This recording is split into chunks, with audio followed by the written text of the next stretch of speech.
Festival should be happening over in Fontaine right now. Wonder if our friends at Musketeer Pictures are taking part. Let's head over and check it out.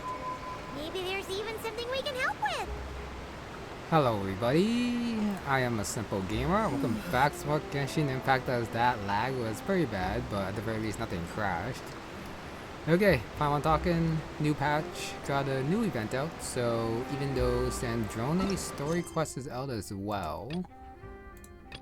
Not here. Unless it's not out yet. But I'm pretty sure it is out. Unless it's just the one. The Fontinalia Film Festival is here. All kinds of wonderful films being prepared. Okay, I thought that was like the... Not the story quest, but apparently it's the summer event. So maybe it's like the same day out though.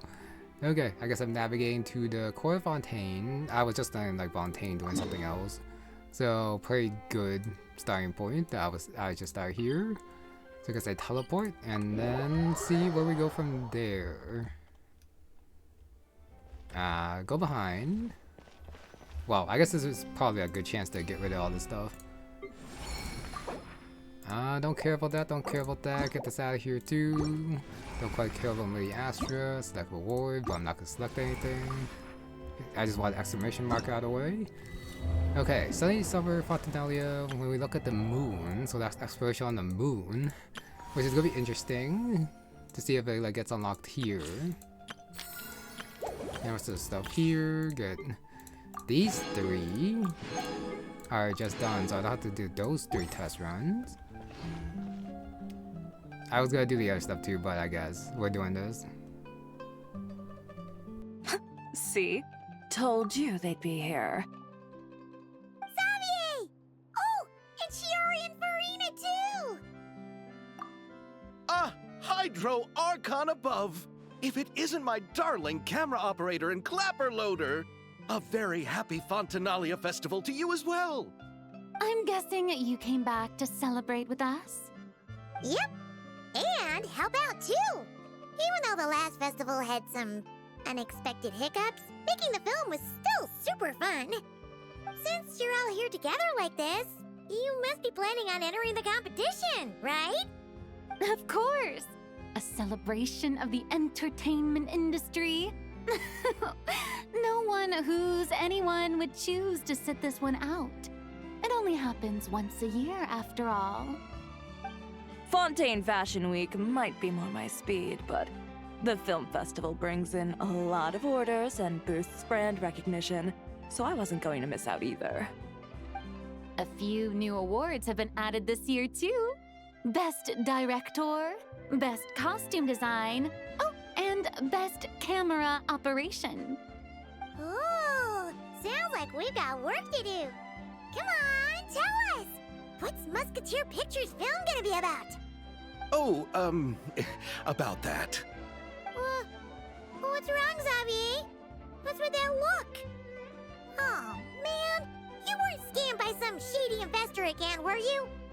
No, even I'm not naive enough to fall for something like that again. Besides, thanks to the fine people here, Musketeer Pictures has more than enough funds to shoot without investors. And yet problems persist. Huh? What do you mean? Well, we were planning to replicate our past success and shoot a film based on a popular novel. But as we were holding auditions for the female lead earlier today, a striking young mademoiselle wandered in by accident. Her disposition was simply ethereal, the look in her eyes somewhat melancholic. Oh, I wish you could have been there. The awe I felt can scarcely be put to words. You had to be there, friend. No matter where she stood, it was as if her surroundings, even the air itself, turned into the perfect shot. Guess you found your lead actress,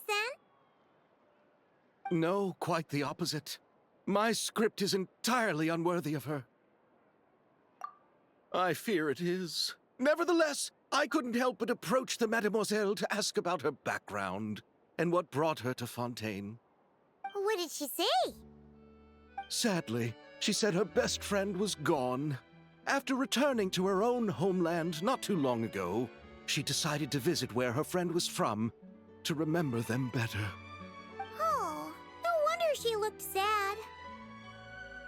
Yes, but that's when it struck me. Why not cast her as the lead in a film centered around her search for this old friend? Huh? You're gonna rewrite the whole script? But is there even enough time?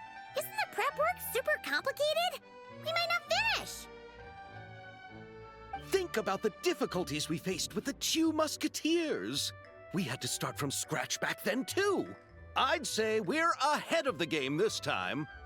Guess so, but Don't worry, Paimon. Chiori and I have evaluated the proposal, and we support Xavier's decision.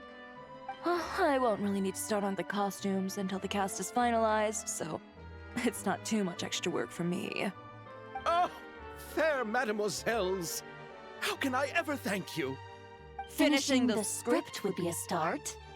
You know, compared to a commercial popcorn flick, I do prefer the idea of shooting a more artistic film. One that leaves a profound and lingering impact in the hearts of the audience. I agree. True trendsetters are the people who dare to go against the grain. well, leave it to Director Farina to have a vision. Honestly, though, the artistic passion of everyone at Musketeer Pictures is inspiring. Anyway, now that we've heard so much about this lead actress, Paimon's gotta know who it is! Okay, had a feeling. Yeah. Once it was like someone who went to a homeland and came back, and then going back to the land of her friends, and Jonah came up, and of course it's called Bina. Ah! Columbina! What are you doing here? Hello. I was just walking past when I heard you talking about me, so I came over. Also the glazing though. How Columbina looks so good, not supposed to be like the lead. Sorry, his Sabi's script is not like fit for a lead for her. It's a pretty high praise. Which is totally warranted, by the way. And I still can't help calling him Xavier. Huh? You know Miss Columbina? Of course! Wait a second. Does this mean Columbina is the actress who inspired the whole rewrite?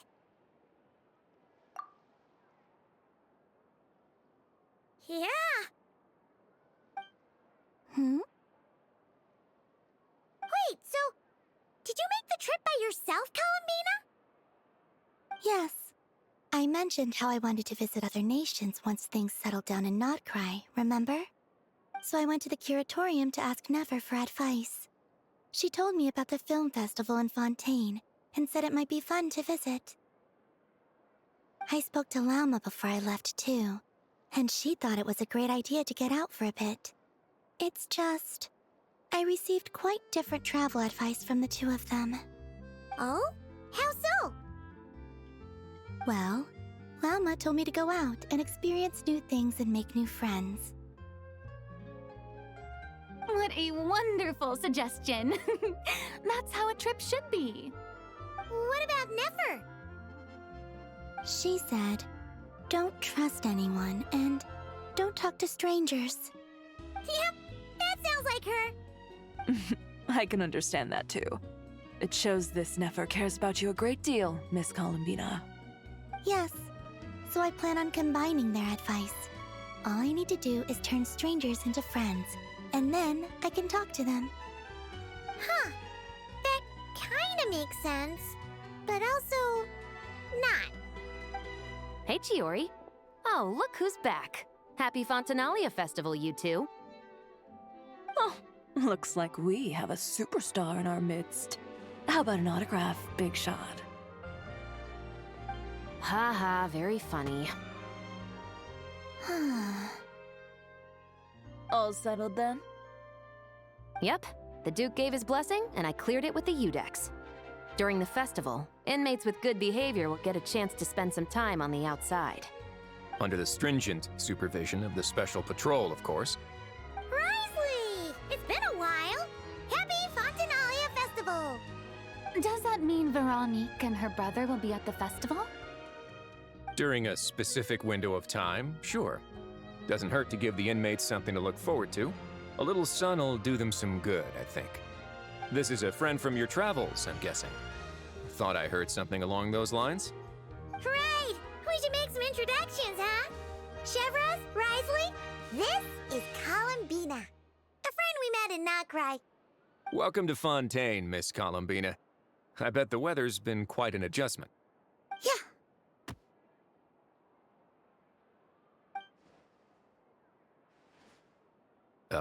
And not the good kind, I take it. No, I quite like it. It's a lot warmer than Notcry. Then what was the punch for? Oh, should I not have done that? The flowers that bloom here are so vibrant, and the people are so kind. I just wanted to become friends as fast as possible. Ah, so that was meant as a gesture of friendship. Is that right, Miss Columbina? Mm-hmm.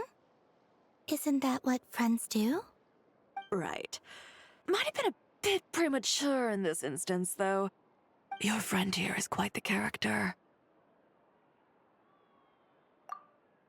Good thing we said something. You weren't seriously gonna go around punching every single person in Fontaine, were you? No, just the ones I wanted to be friends with. That's not... What Paimon's trying to say is, maybe keep the punches to a minimum until after you're friends with someone. If you say so. You're quite the character, Miss Columbina. So, are we friends? Of course. Any friend of the Traveler is a friend of mine. Yeah. Oof.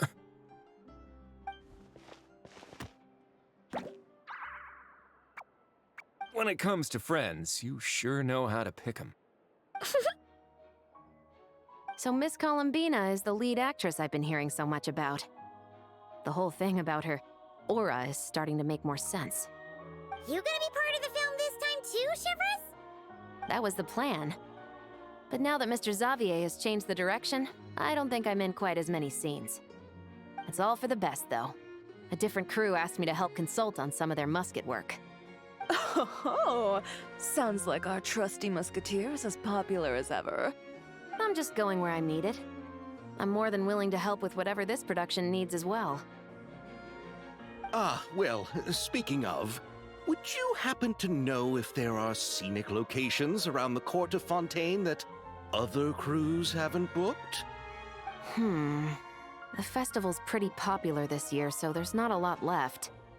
You might just have to talk it over with the other productions and see if they'll let you squeeze in here and there. I see. Having trouble finding a filming location? Yes, we made a last-minute decision to go down a different route, so the indoor locations we reserved are no longer a good fit.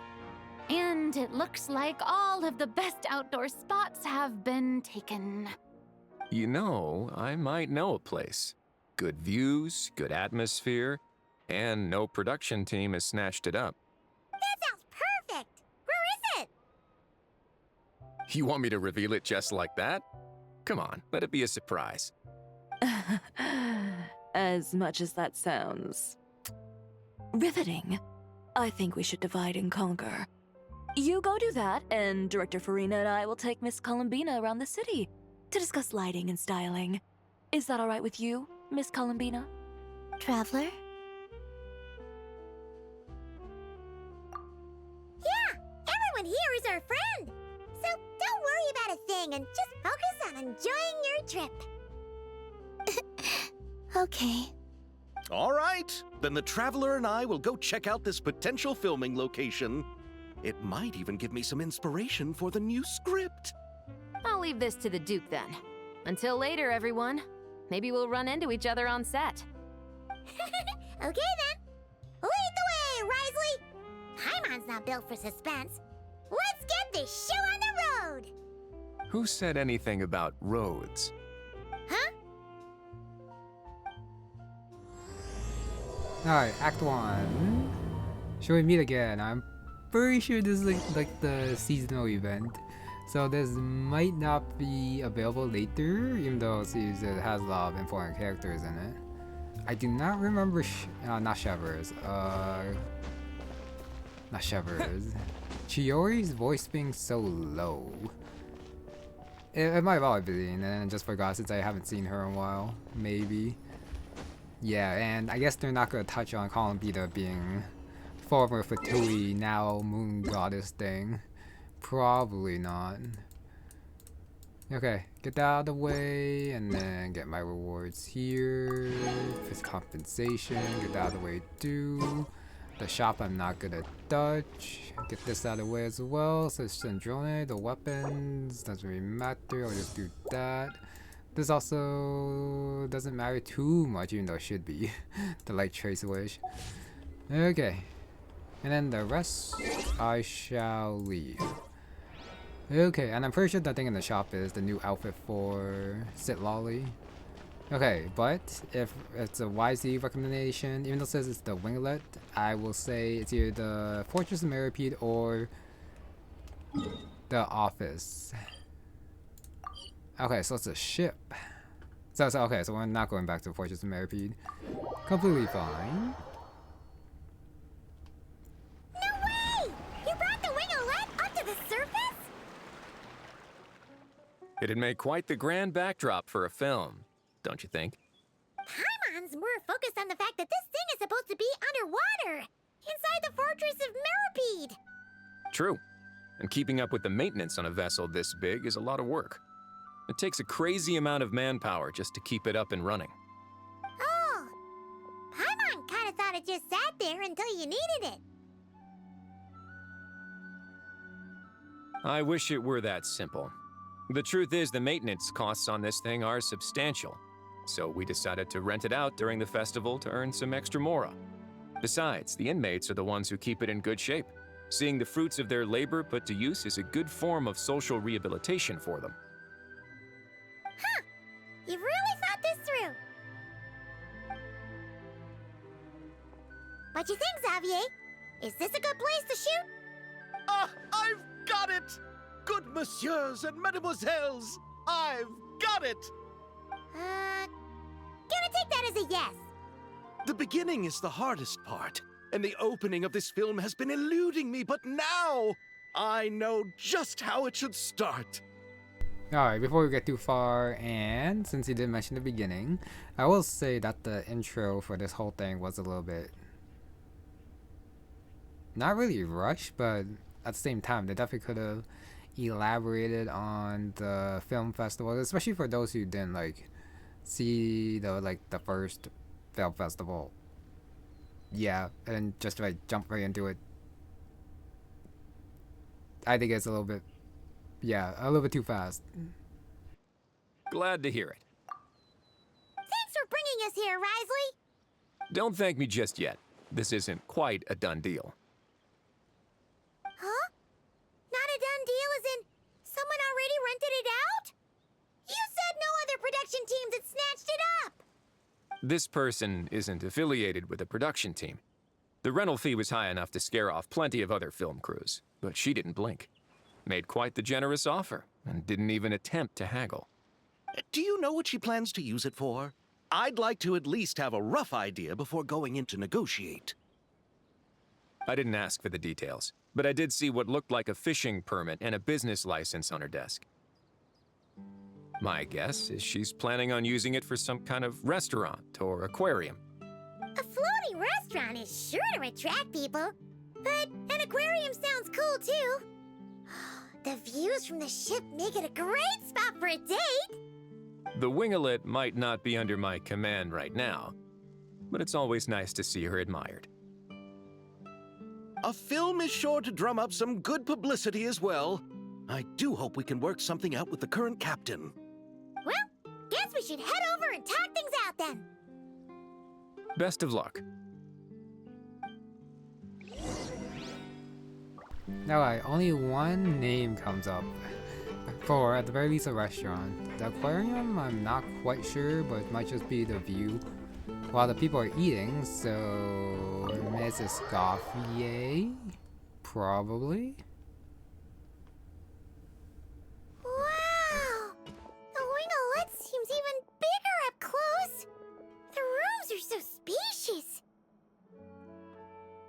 Wonder who rented it out.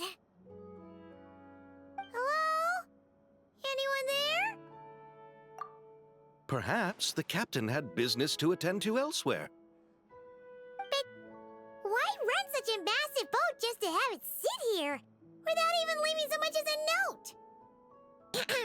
Let's try again. Anyone there? Hello? Seriously? Right now? What is it gonna take to get some decent sleep around here? Is a nap too much to ask for? Sorry, the aquarium's closed for the... Huh?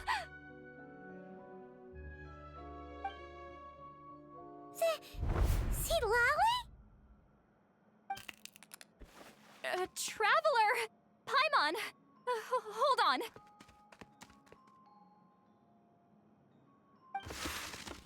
Oh, this is just great! How am I gonna go out dressed like this? Oh, what happened to my regular clothes?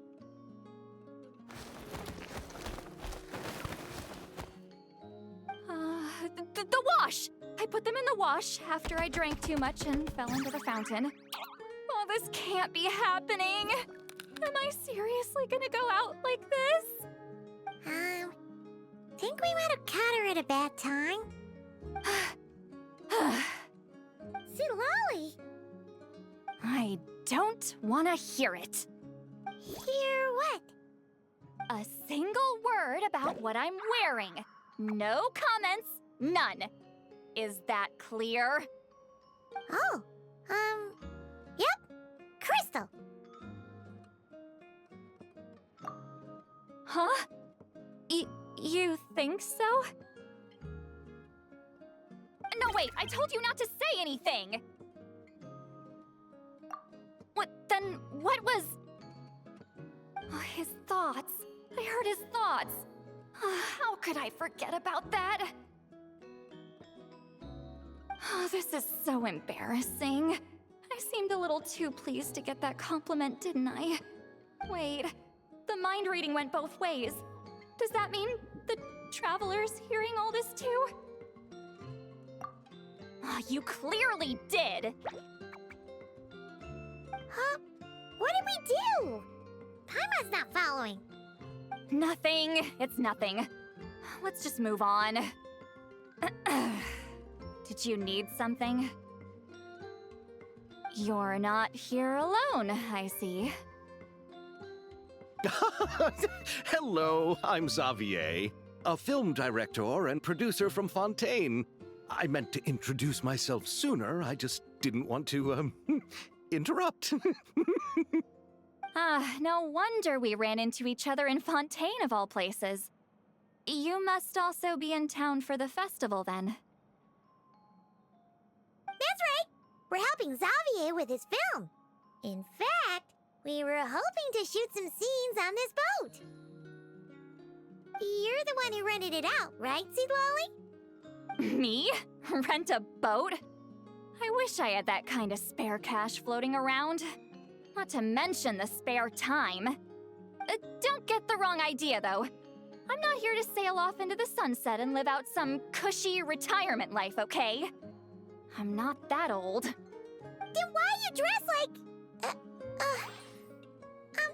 how did you end up staying aboard the Wingolette? Well, I heard one of my favorite light novels was getting turned into a film, so I came to Fontaine to catch the premiere.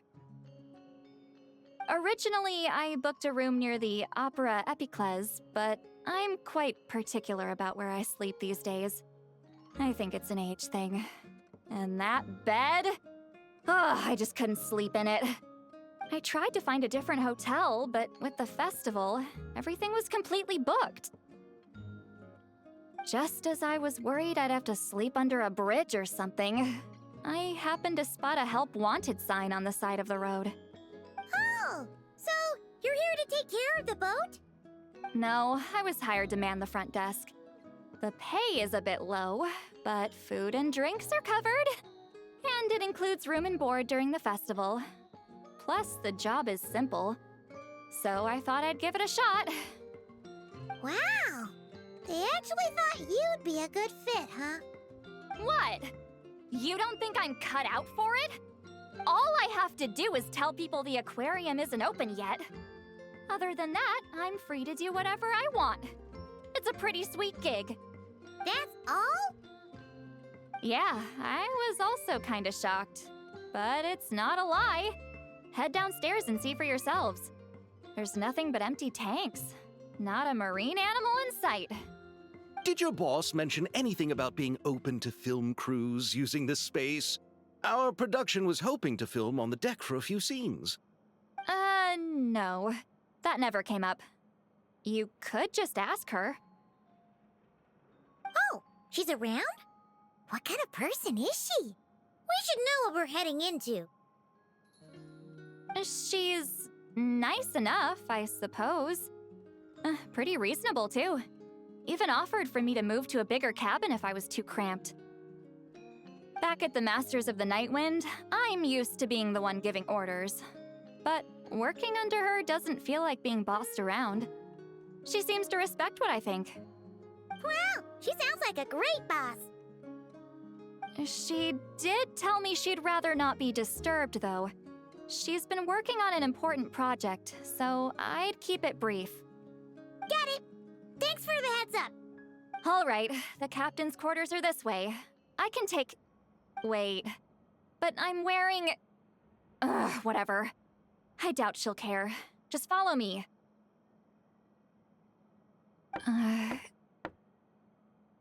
Miss Guillotin? These visitors were hoping to ask you about something.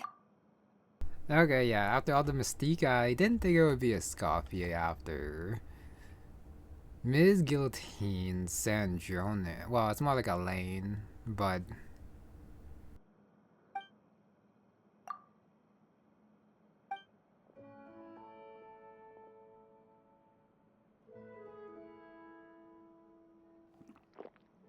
I thought I said to limit the interruptions. Just tell them the aquarium is still...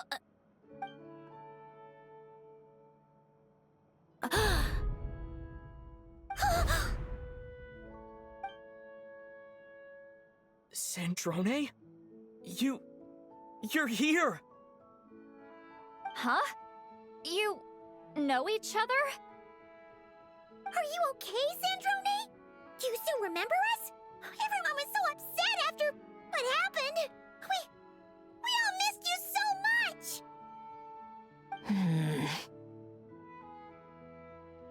Miss Lolly, why don't you escort this gentleman to the reception area for a cup of tea? I have something to discuss with these two in private. Ah, I see.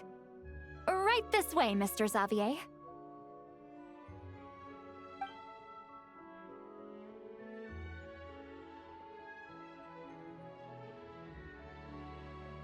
Sandrone? I really can't go anywhere without running into you two, can I? Are you okay? During the battle, your core... it was... Destroyed by that bastard Dottore. That's right. But as you can see, I'm fine now. No major issues. Or at least, there shouldn't be. Oh, what a relief! Why didn't you tell us sooner? Or come back to see your friends? Now that I have the chance, I just want to say... Thank you for saving me. Huh? Ugh, don't get the wrong idea. I only saved you so we could complete that formula and defeat Dottore once and for all. Even if he did crawl back from the grave to make us all miserable again. That doesn't matter. You're still a hero. All right. But it wasn't just me. All I did was lend my brilliant mind to the cause and take care of one part of the plan. Although, I'm not denying it would have fallen apart without me. You got that right. You're amazing. But how did you go from a... From a lifeless pile of scrap to looking like this? trying to put it a bit more gently, but yeah. Where do I even start?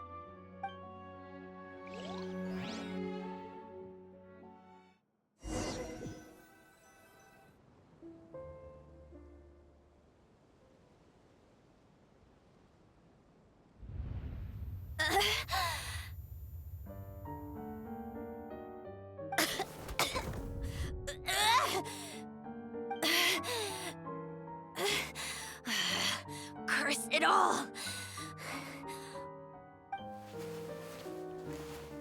Where am I? Did we do it? How much time has passed? I'm not in one of that lunatic's experimental labs, am I? Wait, Fontanian decor. Books from the Research Institute. Phew. One thing at a time. Initiate self-diagnostics. Assess the extent of the damage. Cut power to compromised, non-essential components. Then reconstruct available action modules.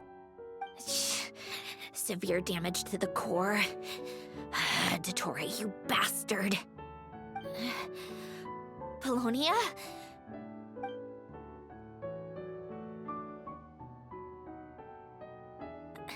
Polonia, wake up!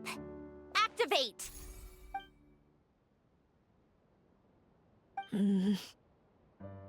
You're in even worse shape than me. Internal gears and energy circuits are barely intact. Extreme damage to the core, just like me. Rebooting is off the table. Even if I could repair the damage, I don't know if... You used up all your critical energy in those final moments, didn't you? To protect the core of that guy in the hat, and the numerological array. Wait, the array. Yes! The prototype is still here. But can I even run it in this state? Whatever. I have to try. I just need to confirm one thing. Activate the numerological array. Connect the computing core to my body. Just like I thought. It needs too much computing power.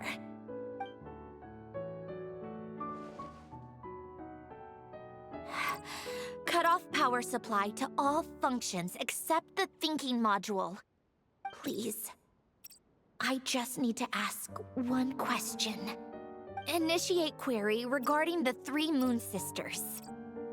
How many living moon goddesses are there in possession of the Trilunar Authority? 1. It worked. You did it, Columbina. You made it back. But how did I survive?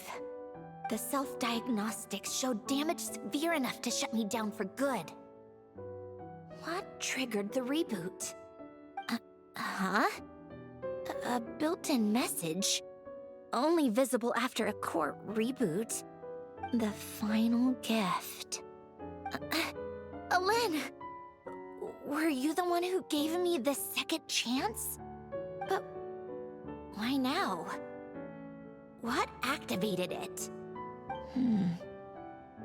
What is that? A vision? Wait, no. It's a stellar linchpin?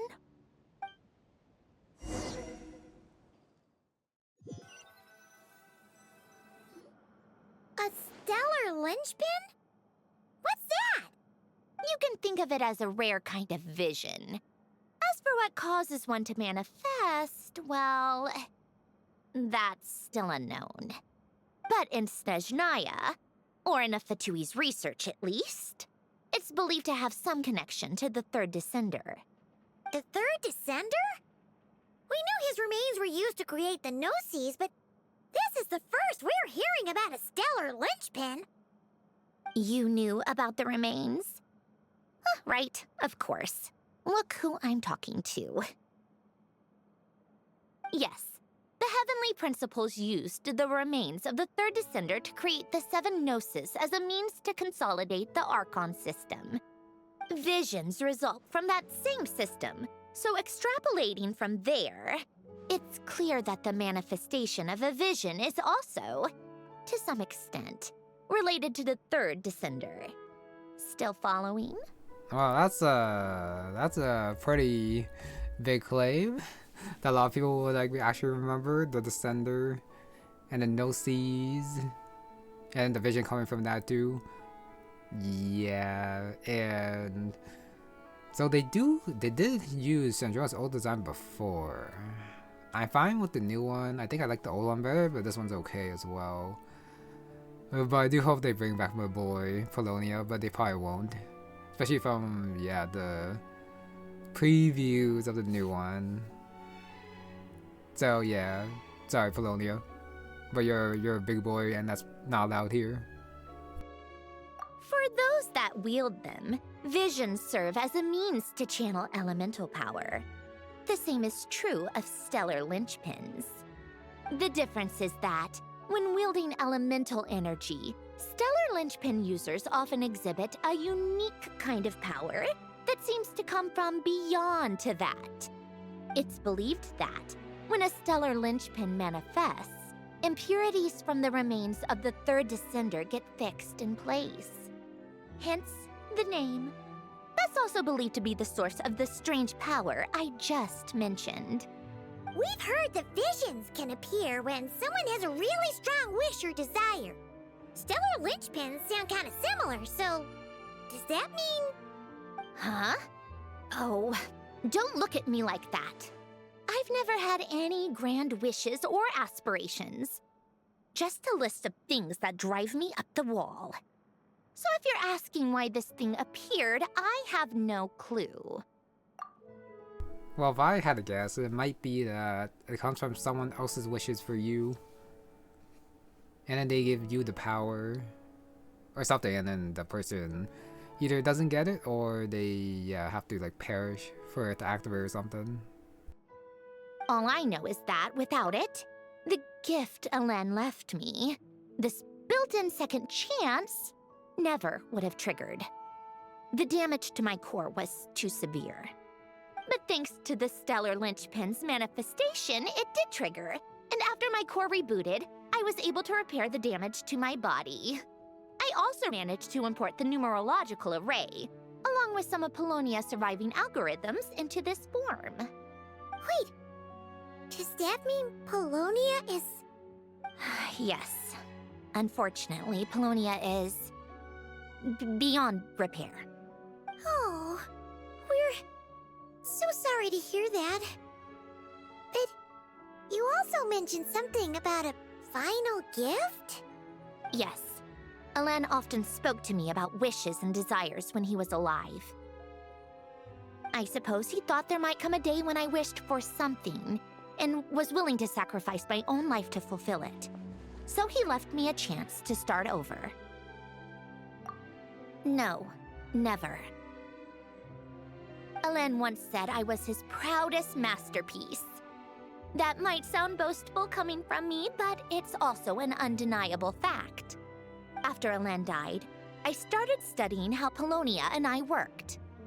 Polonia is essentially a computational machine, so it wasn't difficult to figure out the mechanical principles there.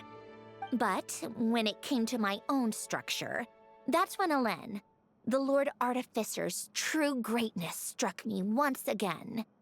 I attempted to imitate it when I created Catherine, but in the end, she turned out to be nothing more than a superficial replica. What? But his creation skill, Catherine, is super impressive. We were shocked when we first found out she was a puppet. No, she's nothing compared to what Alen was able to create. Some of the mechanical principles of my own core are still a complete mystery to me. Keeping that gift hidden wasn't even a challenge for him. Just a shame I had to waste it on fighting Dottore. I just couldn't stand the thought of him coming out on top. If you put it that way, The world owes me a whole lot then, doesn't it? Wait, but all this still doesn't explain what you're doing here. Risley said you rented the ship and even had some kind of fishing permit? That's because I'm trying to go back to the place Alen and I lived when he was alive. My former home, I suppose you could say. The second chance wasn't the only part of the gift. According to the message, Alen left me a few other things that are stored in the house we shared together. I'm hoping that whatever he left me can help fix certain anomalies in my rebooted core. And help me understand why I received a stellar linchpin in the first place. Okay, so go back then.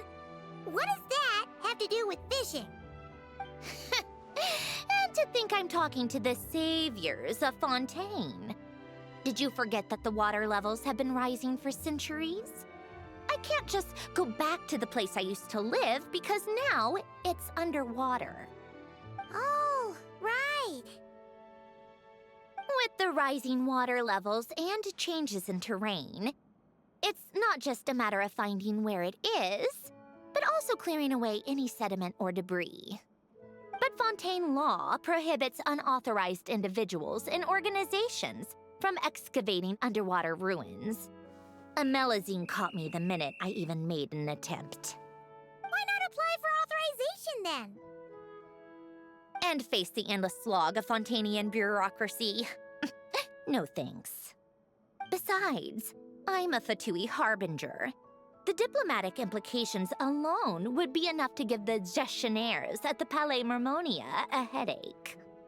A fishing permit, on the other hand, isn't difficult to obtain at all. Minimal paperwork required, and under the name Guillotin, the application was a cinch. So you're exploiting a legal loophole? Am I? That underwater home belongs to me. If I happen to chance upon it while doing some fishing, what's the issue with that? Of course, I do have to catch some fish to put in the aquarium, just in case the gestionnaires come to check up on things. That's also the reason I hired someone to man the front desk. Huh? But isn't that kind of a waste? He went to all the trouble of getting a business license and rented out this giant ship, just for show? If you want to run an aquarium that bad, be my guest. Use the facilities however you want. I'm certainly not going to stop you. All I want is to go back home and see what other gifts Alen wanted me to inherit. Hold on. Enough about me. What are you two even doing here?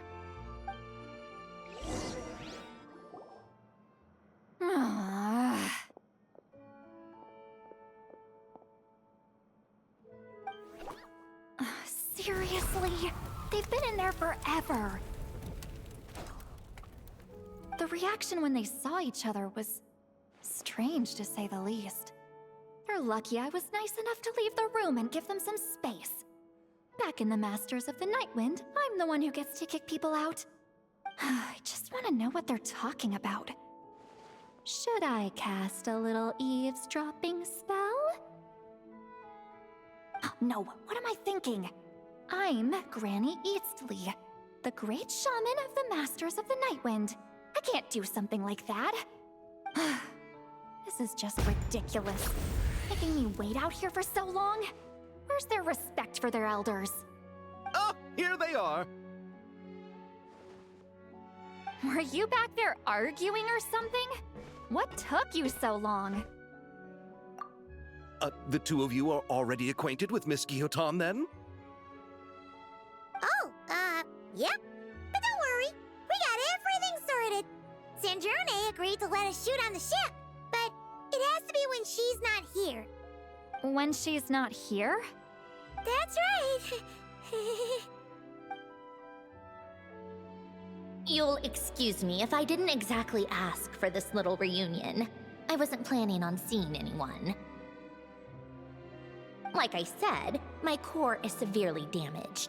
Even with the gift, there are anomalies that are making things unstable. I don't even know if I can continue to function without issues. So the priority is to fix these anomalies and get answers to my own questions. Then I can see the people that need seeing. Anyway, just let Sandrone know when you plan to film Xavier, and she'll, steer clear. I do hope I'm not causing Miss Guillotin too much trouble. No! She just wants to keep a low profile for her own, complicated reasons. She doesn't want anyone else to know she's here. Understood. I'll be sure to keep that in mind.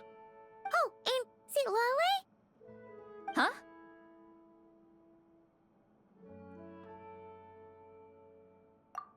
You mean Miss Guillotin? What does she want? Oh, please don't let it be about the pajamas. What? The 7th of the Fatui Harbingers? Why are you telling me all this?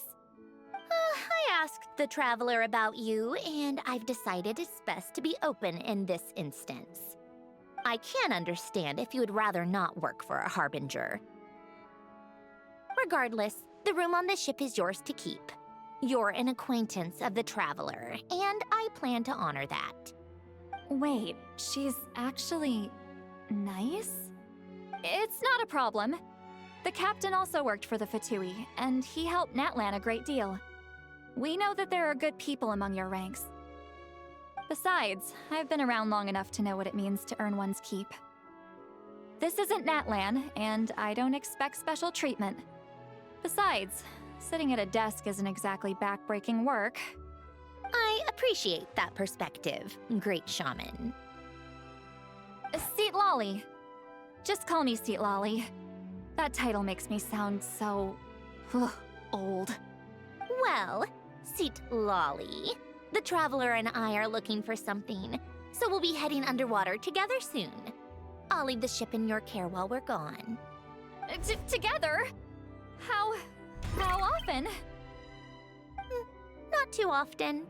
We're heading out in a bit, but I'll be available if you need something. You couldn't, go alone? I wanted to, but he was concerned about my physical well-being. So he offered to come with.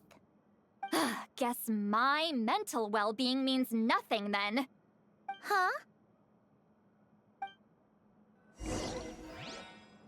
Alright, that took a while. Pretty long scene. Jealous of Lolly being jealous. That's definitely a ship right there.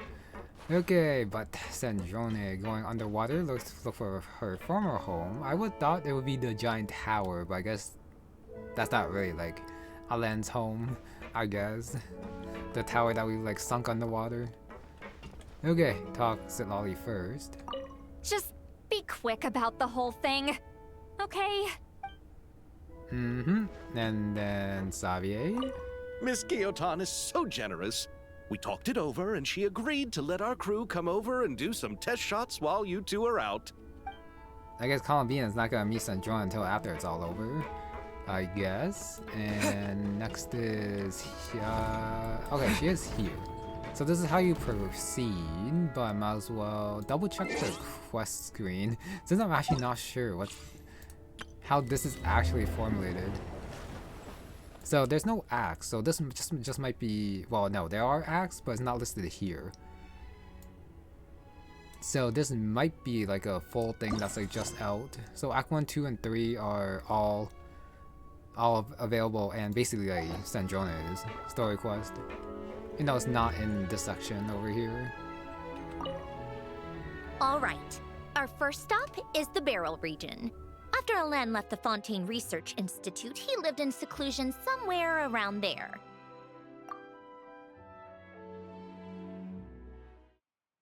Oh, gotta check different houses, I guess. Underwater, Beryl region. This place has changed a lot. Guess I really have been gone for a long... Let's look around and see what we can learn. Oh, and don't forget to catch a few to take back. We need to keep up appearances, remember? Okay, apparently I went too fast and I cut off her for the first line, which is a shame. I just gotta get closer. Okay, so you actually capture, not using a net or anything, but just getting close. And this is her, well, you can't really use her skills in the water, I guess. Alright, next is back up. Catch this one. At the very least, I guess we don't have to, like, attack them or anything. I just straight up capture and that's it. Return to land? I thought we were supposed to search for the house, though. Poisson isn't too far from here, right? It's all a bit nostalgic, I guess. Back when I lived here, all this was still above water. All right, I have a general understanding of the terrain changes and sediment accumulation. We can stop here for now.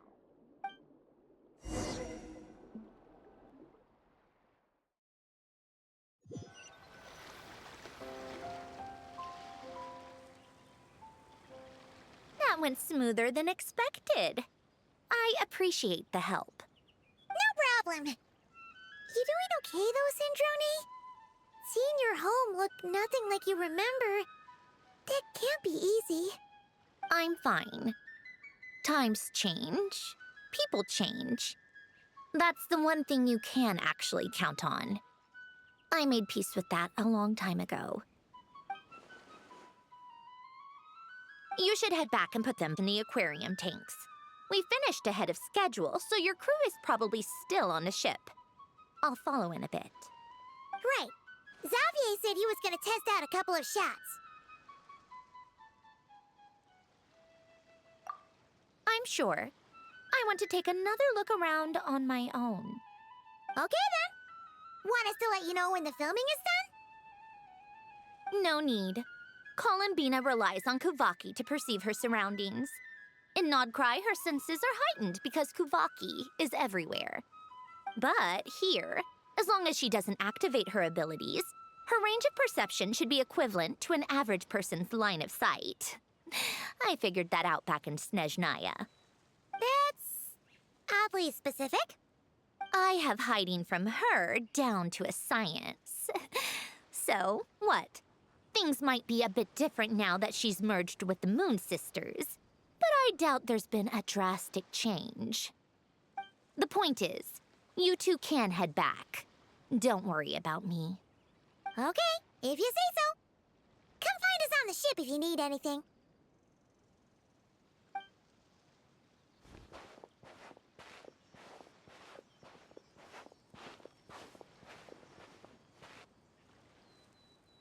What did you leave for me, Alen? Did you know I would come back? Or did you make it so I would have to?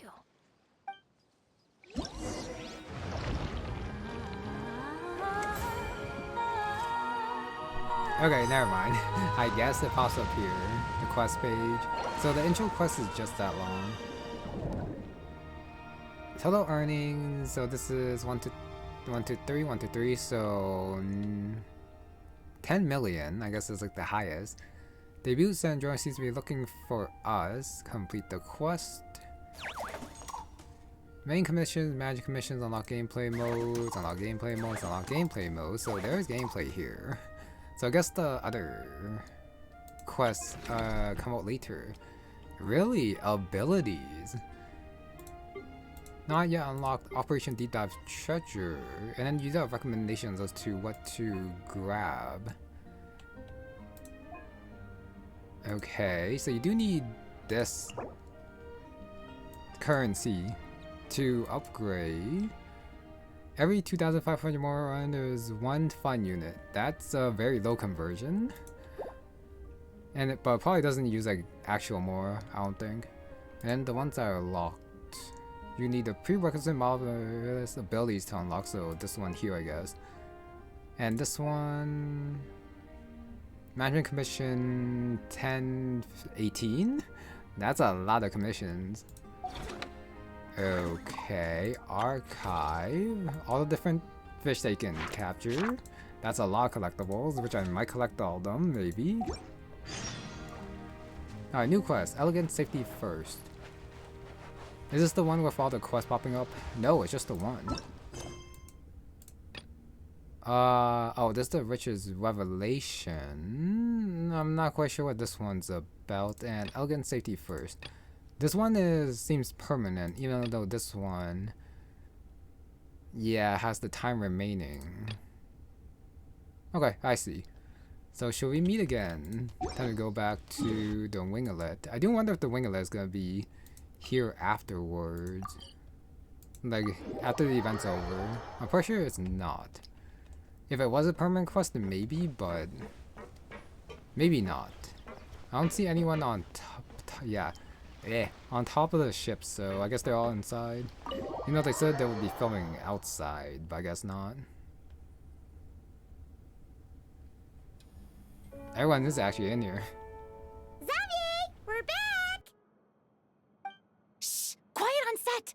They're filming over there. Oops, sorry.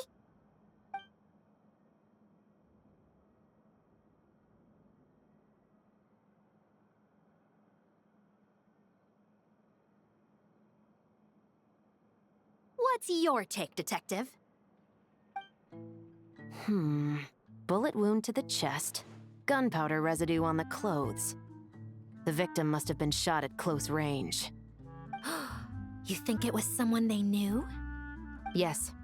It's possible the suspect arranged for them to meet at this very spot. A reasonable deduction. But you're overlooking a crucial clue. What? The victim's pocket watch is missing. And cut!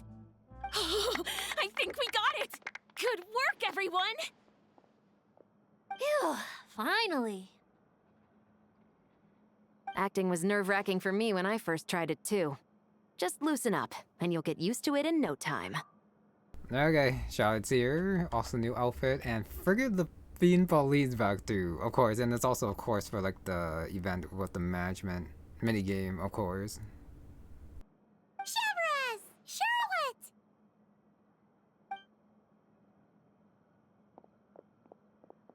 Oh, hello there, you two. You're filming here too? Oh, so Charlotte's crew must have been the one that asked you to help out, huh, Chevres? Yep. They heard about a potential filming location and wanted to come check it out. But when we got here, your crew had already beaten us to it. Luckily, Xavier and our director, Lapine Pauline, go way back. In the end, we agreed to just share each other's filming locations. Considering all the last-minute changes, that's just what Musketeer Pictures needed. For sure! Based off the scene just now, you must be the star of the film, Charlotte! You bet! This detective costume really suits me, don't you think? Oh, for sure. You're already right at home lurking in the shadows taking pictures of this and that. Add a notepad and you're practically method. Thanks, Miss Chiori. I appreciate the compliment. That didn't sound much like a compliment to Paimon. So this is a film set? It looks like a very happy place. This must all be quite new to you, Miss Columbina. Yes. I watched a few films with a friend once, but she thought there was no point if I wouldn't open my eyes. So she stopped inviting me. Looks like I missed out on a lot. True, but being an actor seems like a tough job. Huh? Most people would swap lives with an actor in a heartbeat. The lifestyle is so glamorous, and the pay is more than generous. But they have to act out lives that aren't their own, with the whole world watching on in judgment. If they don't do it justice, it must feel like they're letting people down. That's exactly how it feels. This young lady has quite the unique perspective. Well, that's true. But these actors are here because they want to be and they think it's fun. Most of them, at least. Not to mention, the film we're shooting is based entirely on you, Miss Columbina. You just need to be true to yourself. I don't have to pretend to be someone I'm not? Not at all. Authenticity is what we're after. For example, this first scene opens with you on the boat. sailing to your friend's homeland. You just need to think about that moment in the story and picture how you would feel. Oh, okay. We're all here? Wonderful! Let's head to the deck and get shooting. Oh, and this is for you, dear Paimon. Your clapperboard. Whoa! Is this the same one Paimon used for the Two Musketeers? The very same. I saved it just for you. Thanks, Xavier! Feels like being reunited with an old friend. Of course! That said, I have a different job in mind for you this time, traveler. Our film is focusing on a single protagonist, so conveying the subtle changes in her state of mind is of the utmost importance. In addition to the actor's own performance, another way we can convey that is through lighting. Huh? But there's already a lighting specialist, isn't there? Yes, but it's clear the traveler and Miss Columbina share a deep bond. You might have a better chance of understanding her frame of mind in certain scenes. Oh, that makes sense. So, what do you say? Willing to take on the role of lighting specialist? Then we'll combine them! You can be the chief lighting and camera specialist! Ha ha! It's settled! I leave the job of translating our leading lady's inner thoughts in your capable hands. Okay, and another event, that could totally be a mini game. Doing like the lighting by itself, it looks like there's like part of the main thing. So 2 different sets, but I guess we were helping these guys out over here. Seeing all the sets in place, things are looking even better than I expected. The actors are doing great too. Editing it all together is gonna be a piece of cake. Bet I can finish it in one night. Hi, Lapine Pauline. Hey, you're back! The timing couldn't be more perfect. If there's one thing you absolutely can't miss, it's the Fontinalia Film Festival. And you're a director this time. That's so cool. It's all thanks to my apprentice, Nanette. She's the one who told me to read Great Detective Herlock in the first place. And then it struck me. This would make a great film. What about your savings, though? You didn't... Yep, I went all in. Paimon was worried you'd say that. Oh, relax. It's different this time. I met director Xavier back during my camera outsourcing days, so I got to know the industry a bit. I know exactly what our film needs and what the fans want to see. So be sure to check it out. I'm confident we've got a winner on our hands. Sounds like it. But we've got some filming chops ourselves. It's definitely still anyone's game. Then may the best film win. Okay, yeah, her going all in on, I guess, something as big as the Great Detective Herlock. Probably not the worst idea. Oh, I didn't expect to run into you two on set. Happy Fontinalia Festival. Nice acting back there, Charlotte. Thanks. I'm, usually the one behind the camera, so it's actually pretty nerve-wracking being the center of all that attention. But I've known Miss Lapine Pauline for quite some time, so we work really well together. Miss Lapine Pauline prefers to assign roles based on our own personalities. She'll even adjust the script to make it a better fit. The scene from earlier was just me and Chevres, but Navia and Emily are also going to be taking part. Ooh, that's quite the lineup. Your film's leading lady also seems like quite the score. Just on first impressions alone, it's clear she's someone special. Guess we'll just have to wait and see who wins Best Picture and gets to go home with the Farina Award. I gotta say, these are some long talks, which is pretty nice. Like, even for Lapine Pauline, who's like not a main character, nice. The Farina Award is still a thing too. I guess I can't talk to Chevres, so it's only Charlotte and Lapine Pauline over here. Sit Lolly in the corner, hiding? I want to ask for an autograph so bad, but I can't do it dressed like this. The cast of Great Detective Herlock. Duh! I came all the way here just for the premiere. But I didn't expect to end up on their film set. My laundry just won't dry. The weather here is too wet. Alright, so she's both lucky and unlucky. Okay, let me double check the captain's room. See if there's anything that I can grab, because there's dragonflies like flying here like all day. And it was bothering me during like the cutscene. So I activated it, but what does it actually do? Since it's in Sandrone's room, I guess it's a mechanical thing. And then it just flies around, okay. Got it. I thought it was just like an animal that I was supposed to catch, but nope, supposed to be there. So with that done, I guess it's time to go outside finally. And then see what lighting actually means here.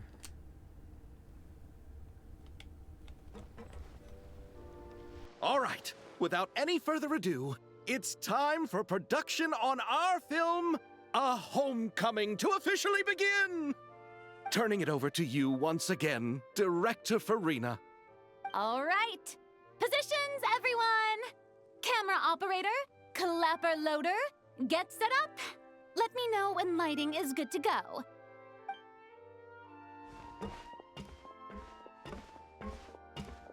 It was very nice of them All to keep you need to worry about, Whoops. Miss Columbina, is hitting your mark.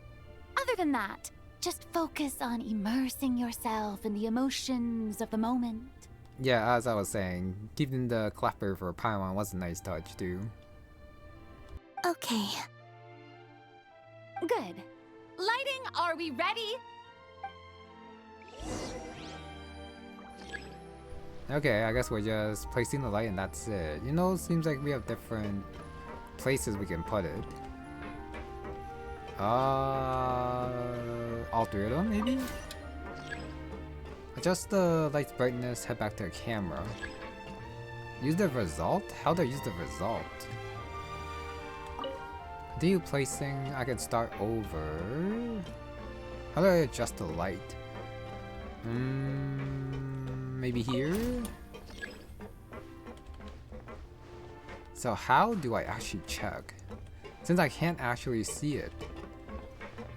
No, it just says start over. Soft light, standard light, bright light. That's so bright. Set up the film lighting. I'm really not sure how I actually do it there though. Oh, I guess I can do it all three? I'm finished placing now. Ready. Is it actually ready? All right, quiet on set. 3, 2, 1, action. This is her homeland. Columbina. Cut! The emotions I'm looking for were definitely there. Let's just try to keep it a bit more natural. Oh, but definitely keep that gesture at the end. I loved how real it felt. You looked genuinely moved. All right, if you're ready, let's go for another take. Miss Columbina? That presence. It kind of felt like Sandrone?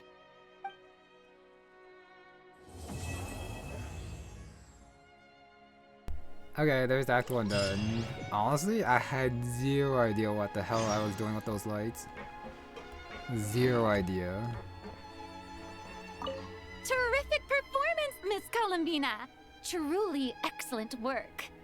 Thank you, Director Farina. You really don't mind me not taking off my eye mask? Not at all. Xavier and I already talked it over. the character is based on you, so there's no need to change what you're accustomed to doing. Besides, the mask could become one of the defining traits of our film's leading lady. Just like you suggested, we'll leave the reveal to the more important moments. Zero idea. But okay, that talk's done right there. I don't see anyone else on deck. Unless they're like further up, and apparently I can wait until 2 days later for Act 2. It looks like. Let me double check. Fontinalia film. So it looks like all 3 of them are unlocked then. I mean, since it's available, I might as well do it. Usually I do have to like basically wait for, you know, the next part to come out. I could also, I think, start the mini game, but I think since all the story is out, I should like do it all in one go. And then I'll like show off the mini games a little bit later, even though there might be like a part 1, 2, and 3 to them. But we shall see. Let me go inside, see who else I can talk to. The Charlotte crew disappeared. And I don't quite see said Lolly here. I don't want to go down and activate Sandrone's talk by accident for her quest just by accident, so okay, let's see. So which means I just gotta wait here. Those we have lost, so it is definitely Act 2. Okay, day after tomorrow. I'm not quite sure how I feel about all the past events. You have to like wait days until like the next story comes out, and then this one releases. I'm pretty sure it's the like hype up Sandrone quest menu. Okay, yeah, probably because of this one.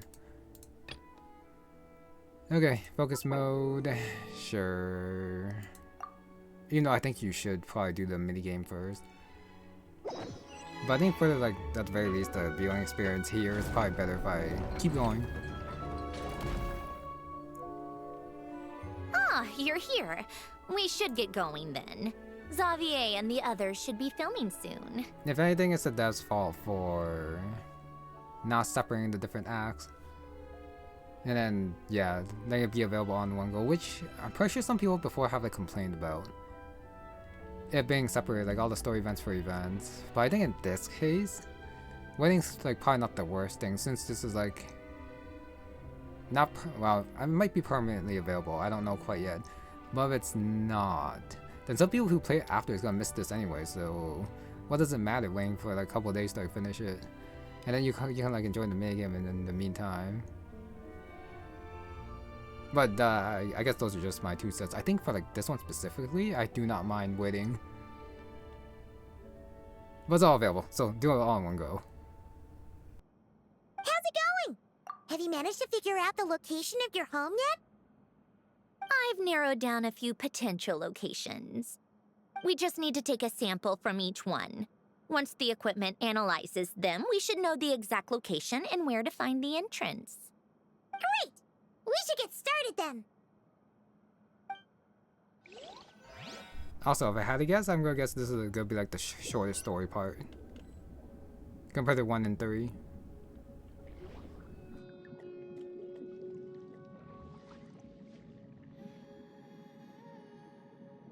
All right, let's get a move on. That should do it. Let's head back. The filming should be just about done. We made good time. We might even know the location by the end of the day. You sound pretty happy about that. Do I? I suppose I've just had enough of these anomalies I've been dealing with. The sooner I can fix them, the better. Anyway, enough chit-chat. We have work to do. Oh, but let's head in through the side door. I don't want to run into the crew on the deck.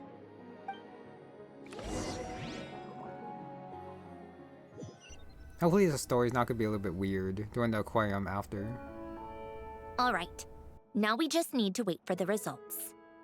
Since we have some time to kill, I suppose I might as well see how this aquarium of yours is coming along. You seemed quite enthusiastic about it, after all. It's really coming together.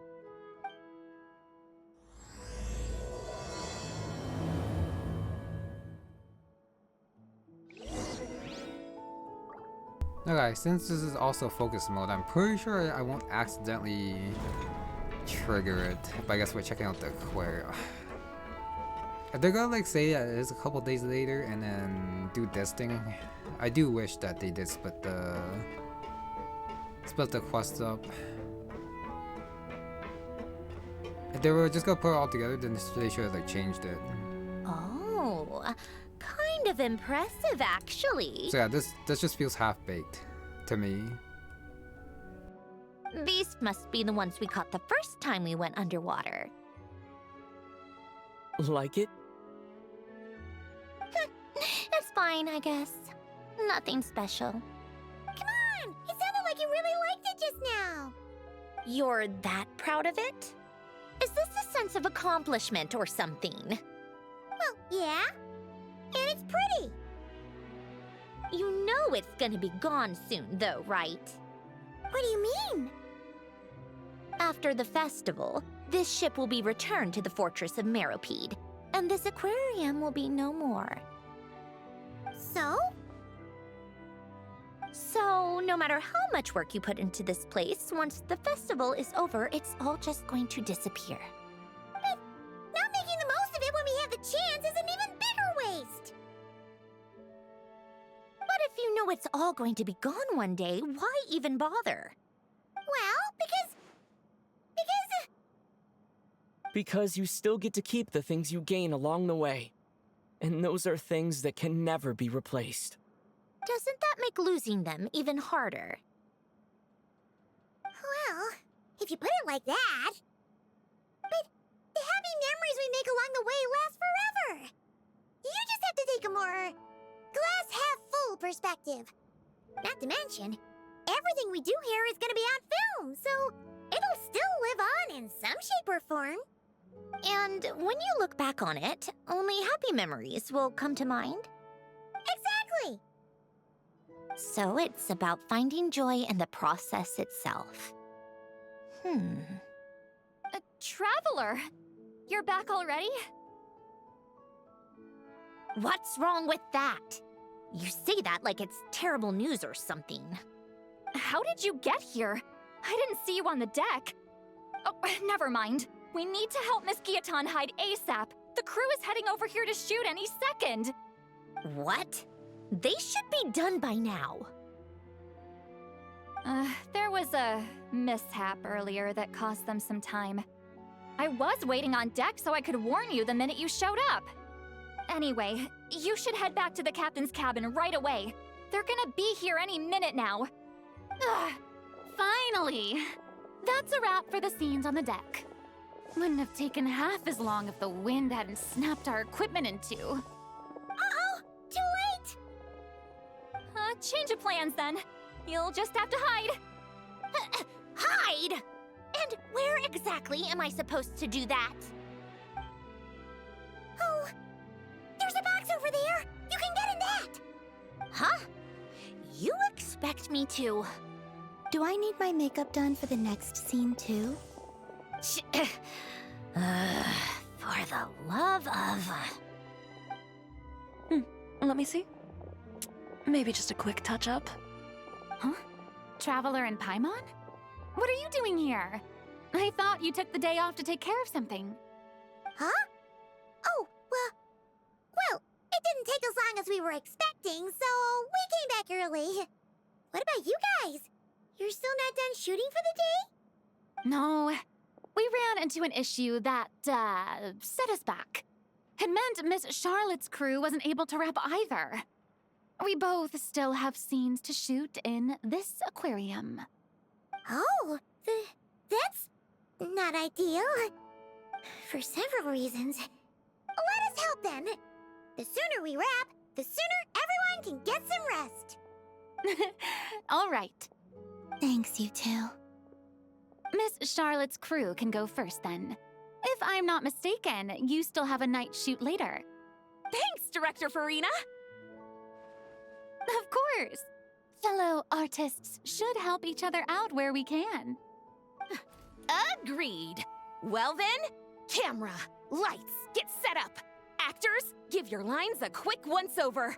Let's try to get this in one take.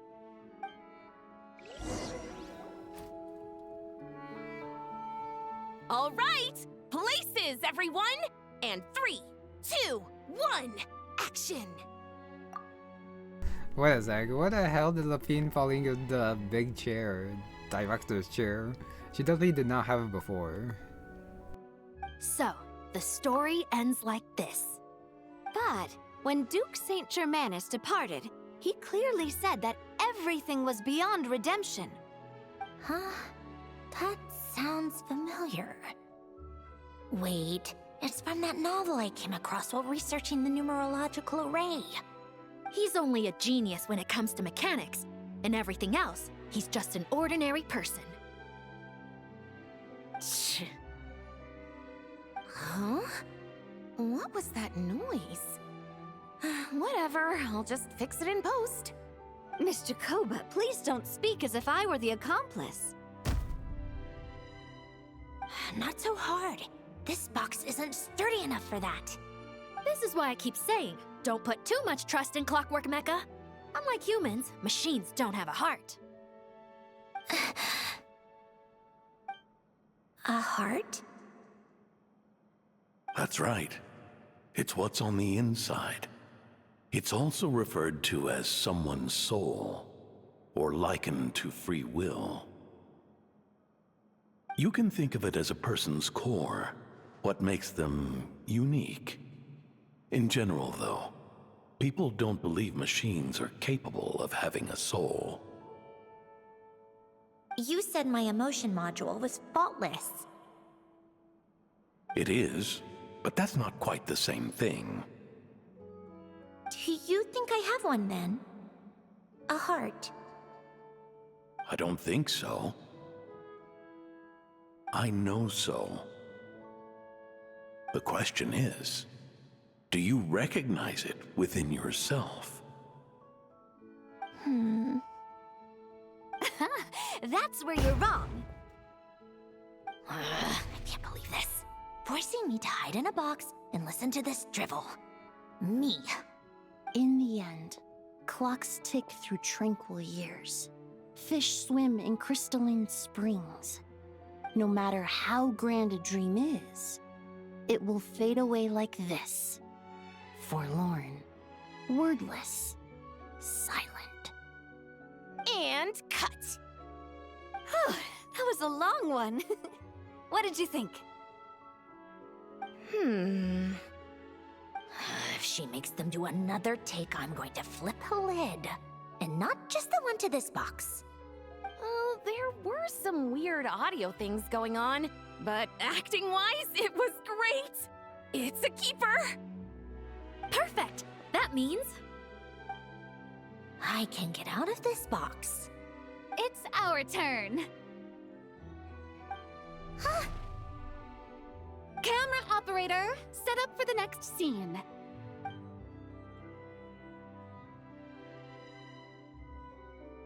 In this one, our protagonist peruses an aquarium in a foreign land and gets swept up in memories of her friend. So, in terms of lighting, that's the vibe we're going for. Got that? Shoot. Paimon thought there'd be a break and Sandrone could slip away. What are we gonna do now? break a leg. Yep, we're headed off to shoot our next scene.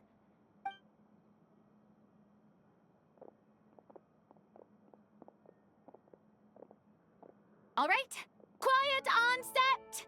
We're about to start rolling. Ready, Miss Columbina? Miss Columbina? I think she would like this. Quick, we should roll on this. It doesn't forage with the others, or prey upon its smaller kin. Instead, it remains where it is, cradled in the coral's quiet beauty, as though the raging cyclones above are of no consequence. And yet, she still stood before the cyclone in the end. So I think that story has it wrong. She is no different than us. She has a heart. Columbina.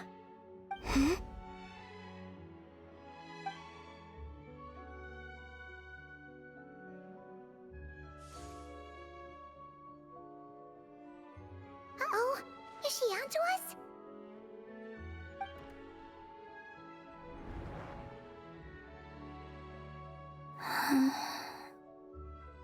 What is she doing? Cut! You okay, Columbina?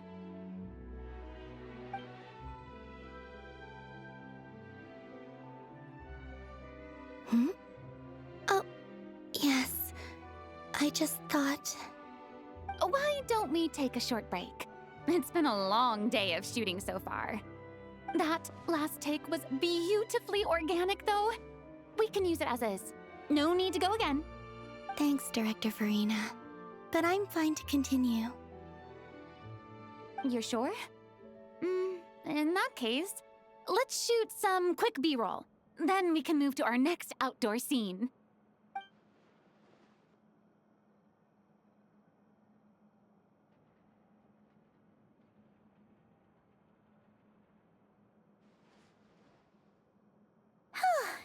We're in the clear this time.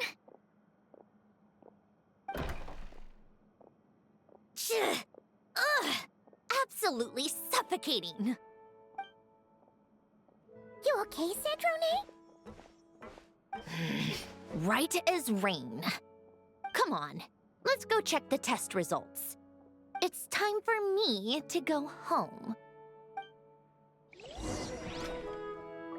Oh, wait, what test results? Go to the hidden dwelling, but let me first check if the others are here. Though, no one in there. You know the aquarium's empty because I didn't fill anything up because I didn't catch anything since I didn't unlock the minigame yet. Nope, no one here. Higher. But of course we do gotta get it out first and then I can check where the dwelling is. Seems like it's under though. Yeah, it's underwater. You know, I'm not quite sure why it said higher, but I guess it meant higher to get out of the ship. I guess. Down in the... No, it's not down in trenches. It's up above. Well, not really that high, but just like right here. You know, the arrow over here is like pointing upward. This does not seem really like a house. All right, it should be around here. Give me some space. I'll activate the water insulating mechanism.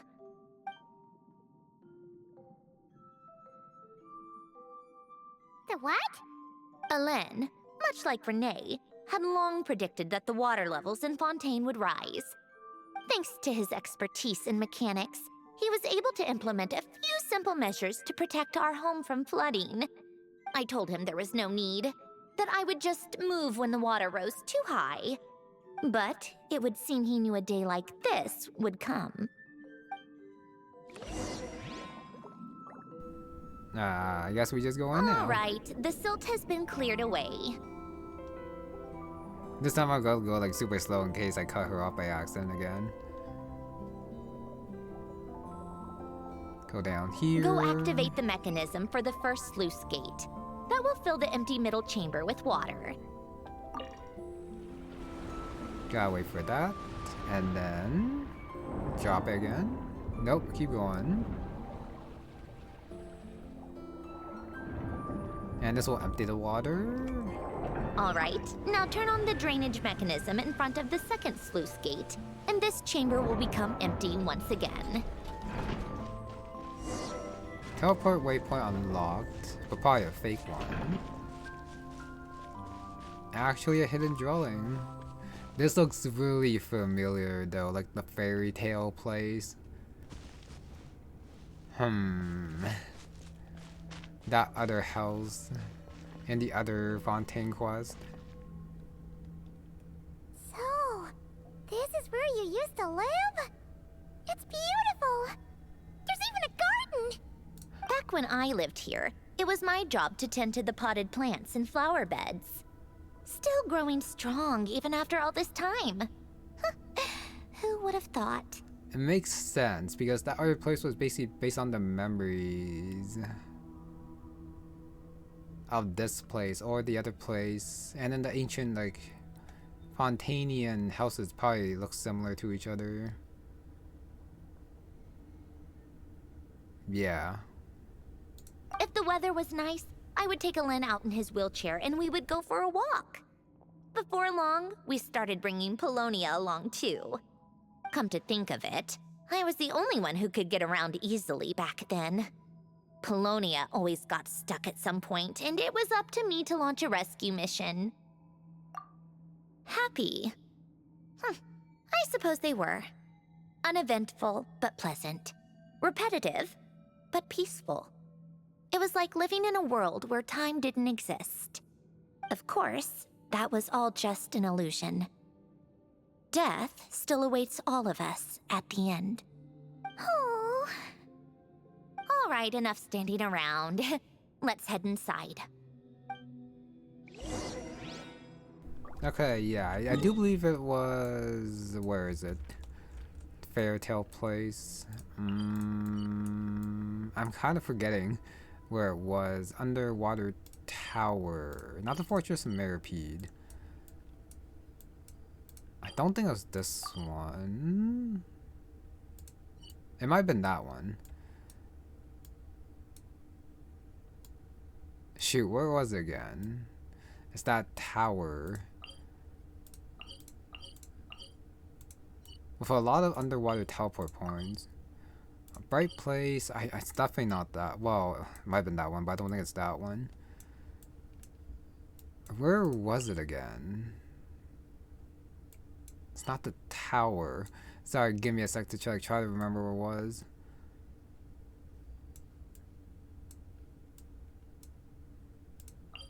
Was it? No, I'm pretty sure it wasn't here. Unless if you teleport here, but it was called a tower or something. It's not that one. I'm pretty sure it's not over there, so it is on Fontaine somewhere.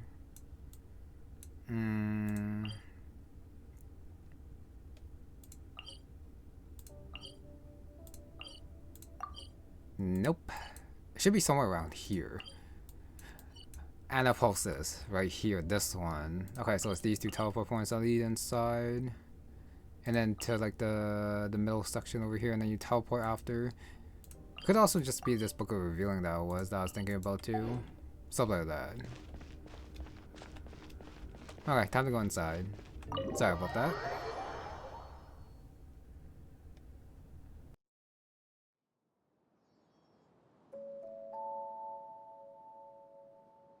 Yep, this place is exactly how I left it. Nothing has changed. What is it? Huh? How did you get... Oh, Arlecchino gave it to you, didn't she? And you... read the whole thing. Just so you know, a lot of that was written a long time ago. At that very desk, to be exact. Anyway, since you've already read it, you should just hold on to it. I can always start a new one. Well, feel free to look around. I'm going to start looking for the gift Alen mentioned. Oh, but be careful with the stuff around here. I'm not saying you can't touch anything. Just try not to choke on the dust. Old notes. Explorer drawing. I don't know what she said at the end there. Alright, this place also kind of looks familiar too, but I'm pretty sure this one... I'm just misremembering what it was, just like... Maybe the other place I was thinking of was also in the tower as well. I'm pretty sure it's not in the tower. Okay, but I am going to stop thinking about that now, and then continue on with the story.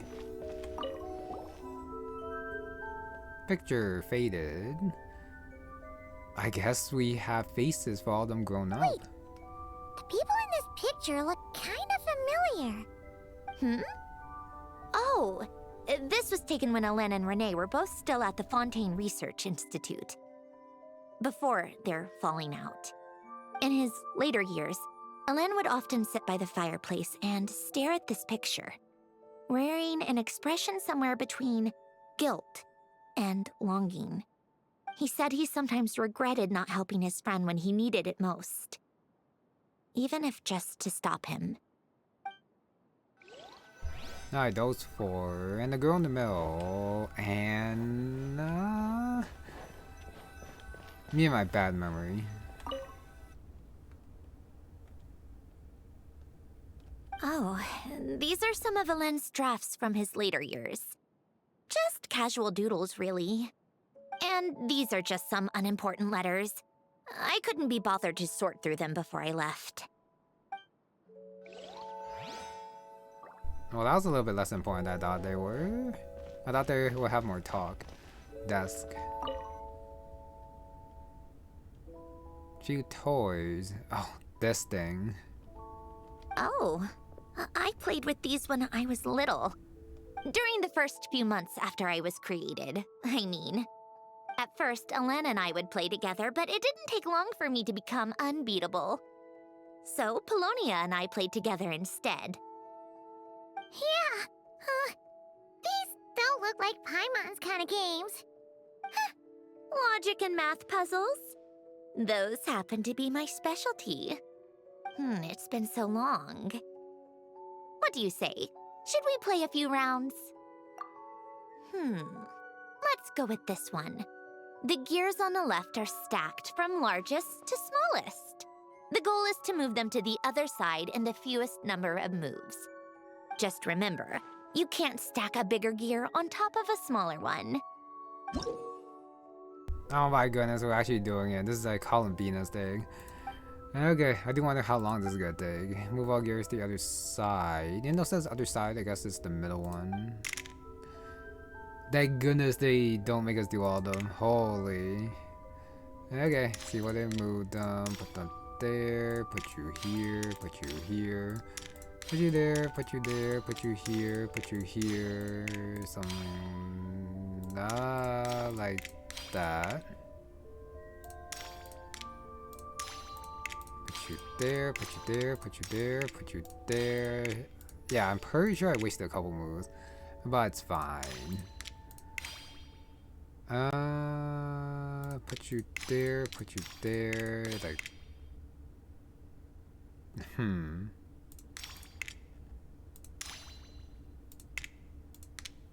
I messed that up. Oops.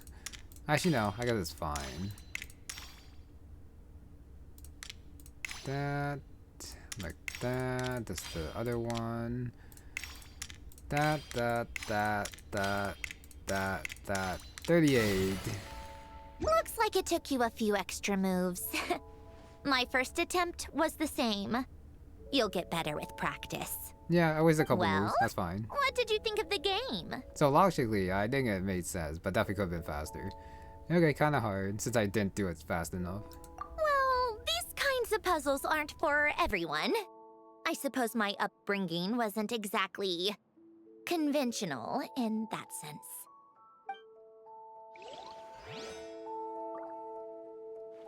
We got to do it again. No, thank you. Hard mode. What's hard mode? Oh, all of them. And timer. Okay, I'm good. I am okay. But I think that's like the general idea of how you do that one. The last one. Some sort of mechanical workbench. This was Alen's workbench. Later on, of course, it became mine. It's where both Polonia and I were brought to life. Before Alen was bedbound, this is where he would teach me about mechanics. I would sit and listen, chiming in with questions here and there. Later on, when he got too sick, I took over and would work on Polonia here. Wow! This house is filled with so many memories! It's so cozy and charming! You should have seen it in its prime, when people actually lived here. A lit fireplace, a steaming cup of coffee. That's the real deal. You know, we also used to have a mechanical piano that Alen built. Oh, how chic! Alen never played it much. He probably wasn't able to at that point. But I managed to teach myself. Music theory is essentially math after all. Once you learn the patterns, it's not really that difficult. I loved perusing Alen's collection of classical music. The chords and harmonies felt like individual mathematical puzzles. It was fascinating, so I did some composing as well. But as Alen continued to deteriorate, even the sound of music began to grate on his nerves.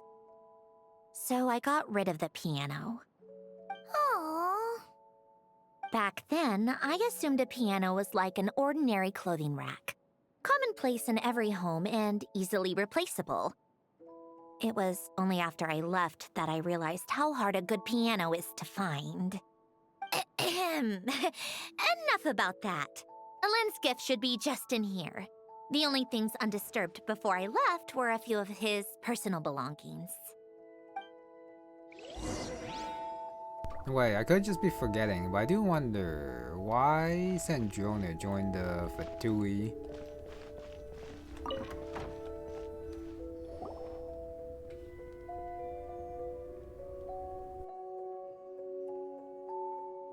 Wait, there's a hidden compartment at the back of this box. Looks like it's locked with some kind of gear mechanism.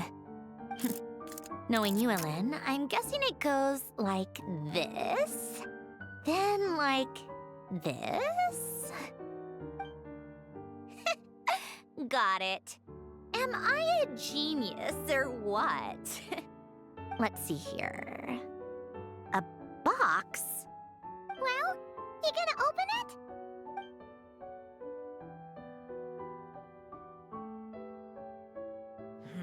It's heavier than I was expecting. Just how much stuff is in here?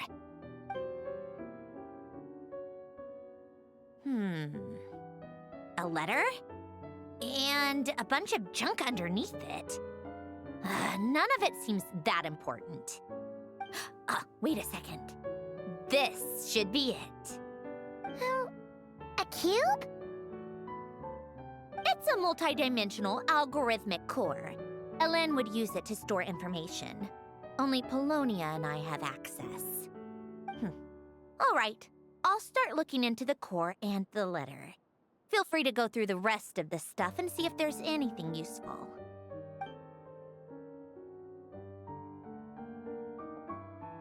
Okay. Hold on. There's another picture in here. This one has writing on the back. A snapshot of you playing among the plants shortly after you were born. You seem to like these flowers a lot. May you grow and flourish just as they do. Huh? Wow! Look how happy you are in this picture. You've changed a lot since then, huh? What's that supposed to mean? Just that you come off kind of aggressive sometimes. Or, annoyed at everyone around you? Well then, people should stop being so annoying. It's not like I'm the one with the problem. Of course not.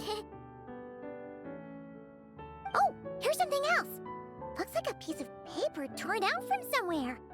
Today, I solved another math puzzle and made a breakthrough on a construction problem the Institute has been stuck on for years. Am I a genius or what? No, wait, that's From now on, I should have people address me as Her Highness the Clockwork Princess, Unraveler of all reason. Nope. No more of that. I thought I tore this page out. You wrote this? Then how did it get... Wait, there's more writing at the bottom. You seem to have developed a distaste for this particular entry, considering I found it in the trash. I'm sorry, but I could not help but hold on to it. Forgive me. Alen! Don't be embarrassed. Everyone goes through a phase like that. Nonsense. I wasn't even the one who wrote that. It must have been Polonia. That's enough.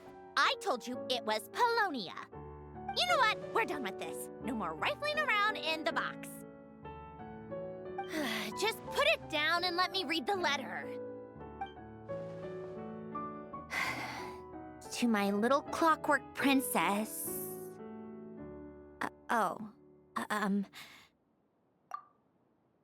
Not another word. Got that? If you're reading this, You've most likely received the gift I left for you.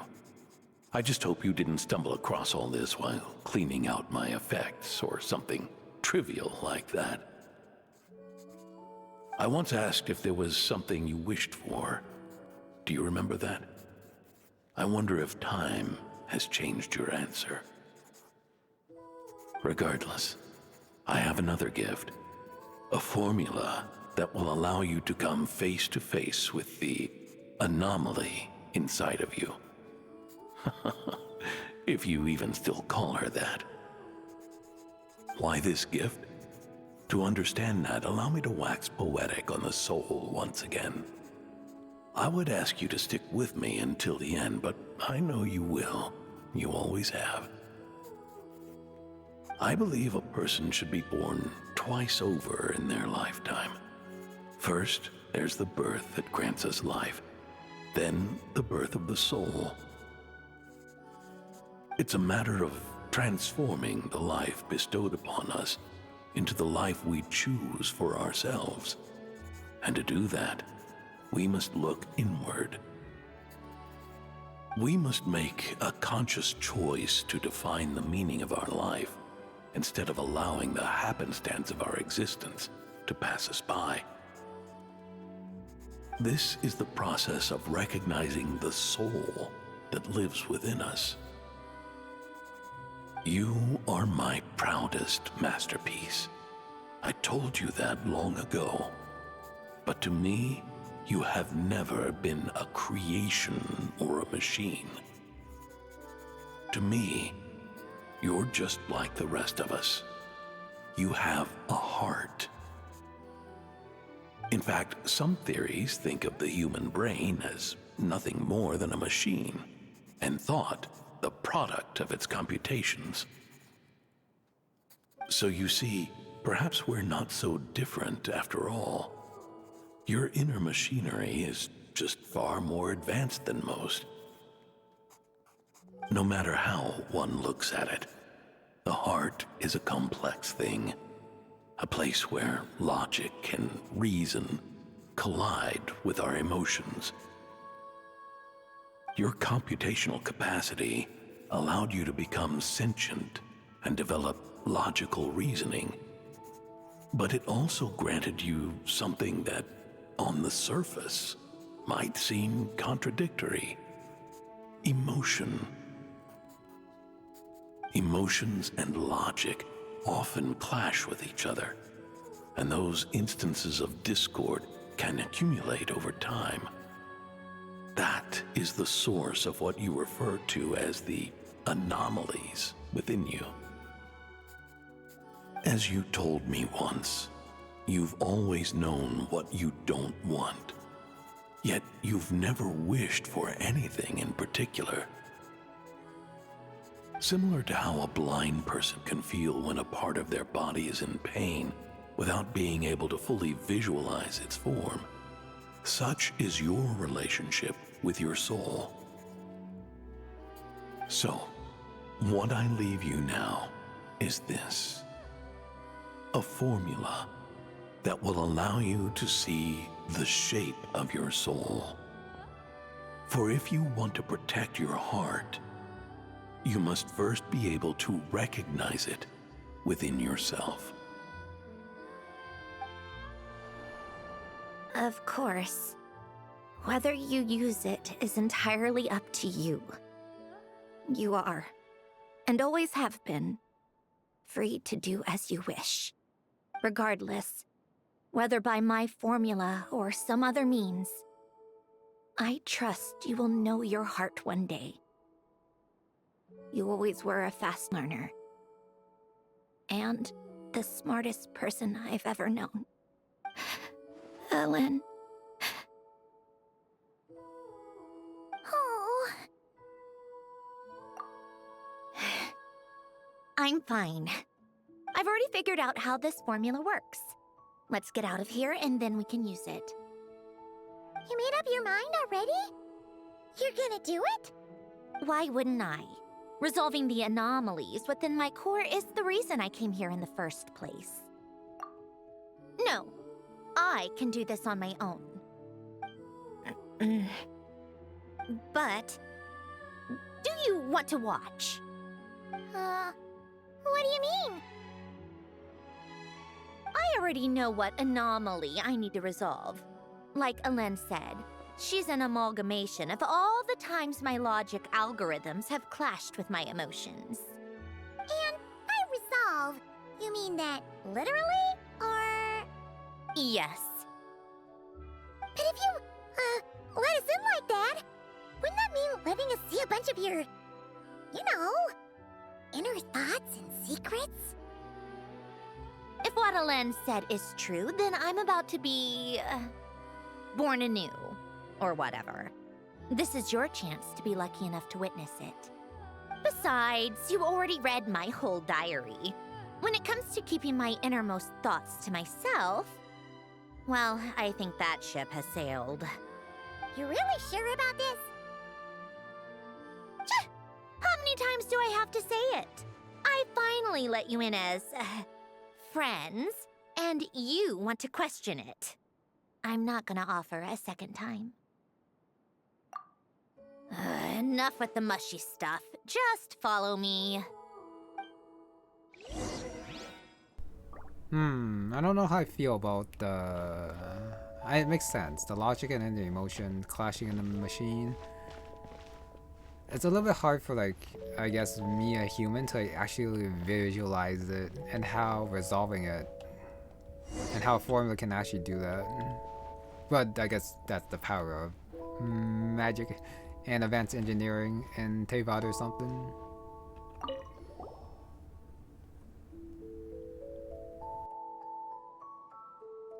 All right. With the numerological array, I can construct a simple formula that will allow you to experience what I see and hear in real time. Oh, just like St. Lolly's scent-sharing technique. Been there, done that. Huh. Sounds like that shaman has some tricks up her sleeve. The arcane and the mathematical are both fundamental laws of this world. Being able to achieve a similar result through both isn't surprising. Anyway, let's get this show on the road. But no comments from the peanut gallery, okay? I know I offered, but I still don't want any interruptions. And I guess I lied at the beginning of Act 2. This is not this short at all.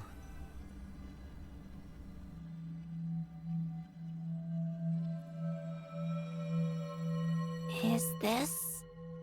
my heart? No, it's probably just the result of Alen's formula. A space dedicated to resolving anomalies. Huh. But it looks like the walls are all... mirrors? You made it. About time. Is that me?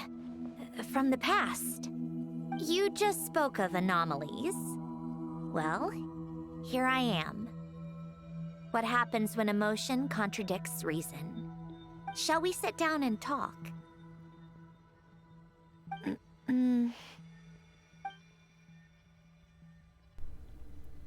Probably can say no. Oh, that slow walk is so slow. So, can we talk over here? Nope. Okay, Abby's just gotta sit in the chair. And talking time. That should do it. Hello? My name is Alain Guillotin. Can you hear me? Brings back memories, doesn't it? The time we spent here. Here. I want you to have this. A notebook? You can use it to write things down. I don't need to write things down. I have unlimited memory. Even so, some things are more important than others, right? You can use it to write about the things that matter.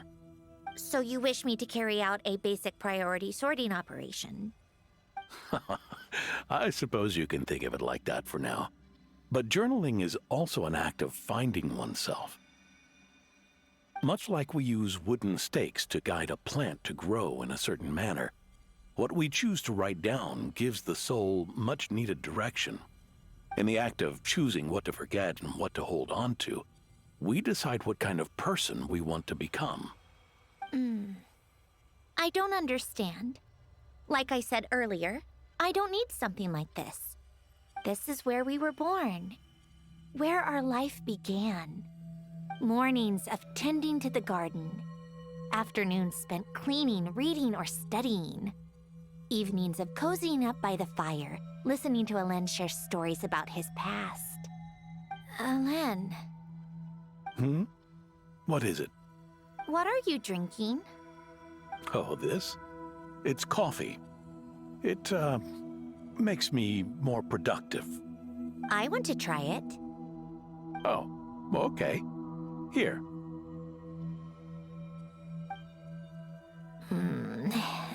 Bitter. Speaking of, why did you design me with senses? Taste, smell, touch.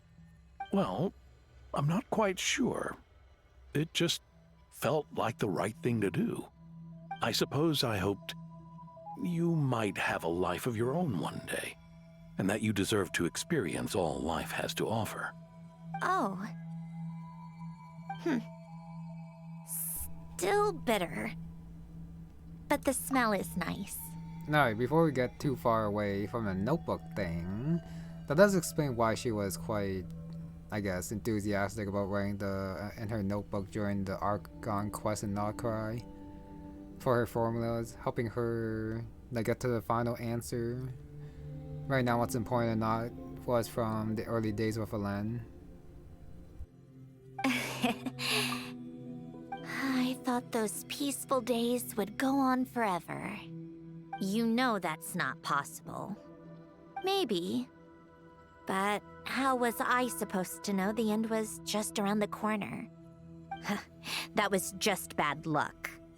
Was it? Well, it certainly became a pattern, now didn't it?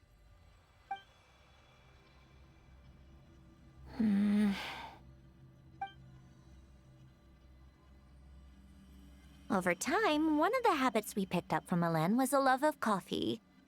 We even took to hosting tea parties. A machine acting like a human. Kind of laughable, right? I suppose that's just what I'm used to. Yeah, that's just what we're used to. Hey, this place isn't half bad. Great spot for a party. More and more people seem to be showing up to my tea parties uninvited. Anyone care to explain? Can you blame me? I saw Columbina leading Capitano somewhere, and I had to see what that was about. I had simply asked Columbina where I might find Arlecchino. I have business to discuss with her, and Columbina suggested looking here. Tartaglia and I were unaware that this was a private gathering.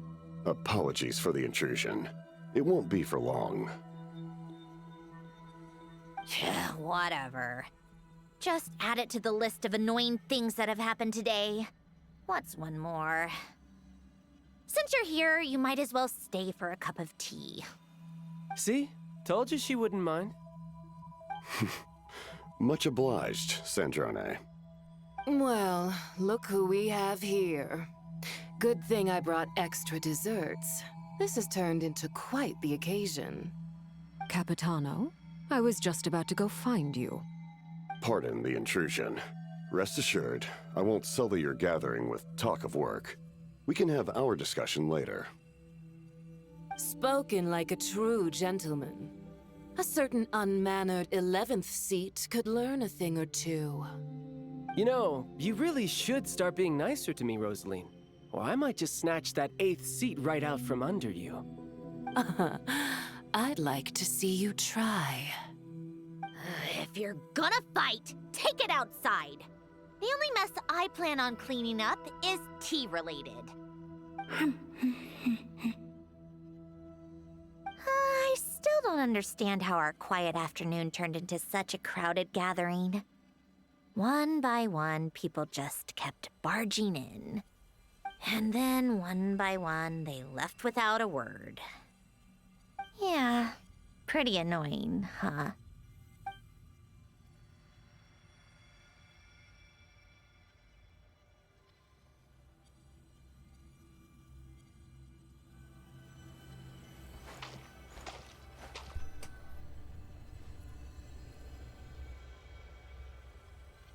Of all my days with the Fatui, the times I spent with you, Arlecchino, and Rosaline, they were my favorite.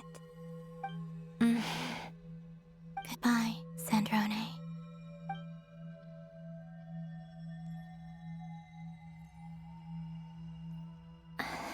Don't go, Columbina. We should have just said that. Why didn't we? If we had, would the story have had a different ending? She couldn't stay. There was no future for her here. She would have just faded away. You're right. I suppose that's why you call me an anomaly.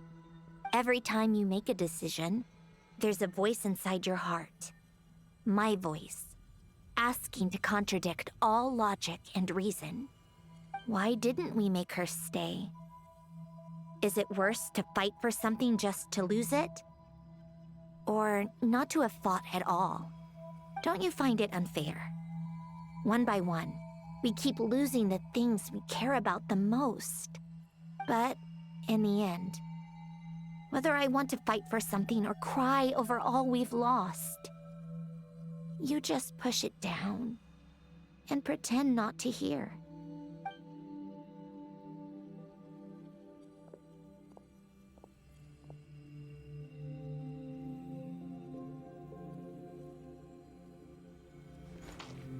Of course, Polonia's on the ground again.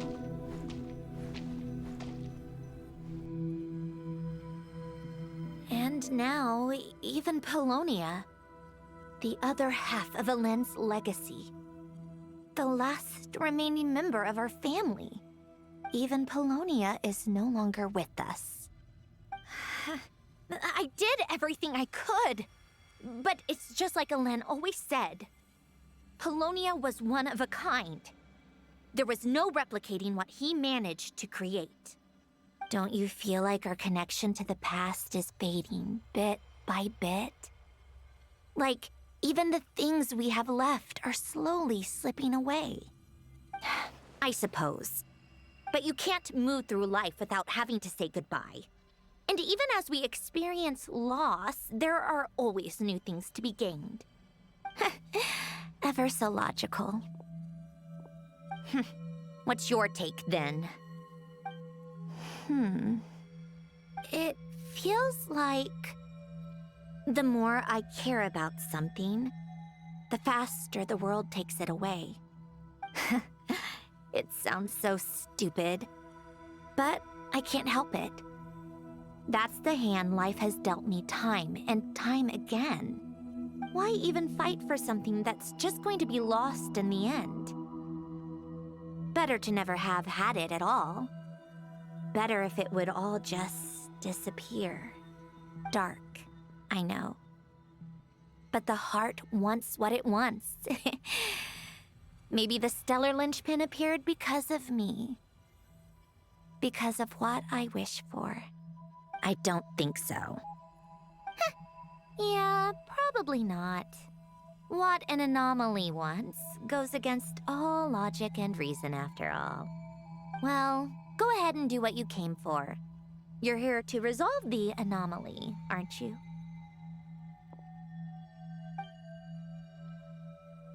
Yes. What's it gonna be? Keeping me imprisoned here like before? Or eliminating me entirely, like debugging a code? That might actually be a mercy. I don't care. I just don't want to experience the pain of loss ever again. Go ahead. I'm ready.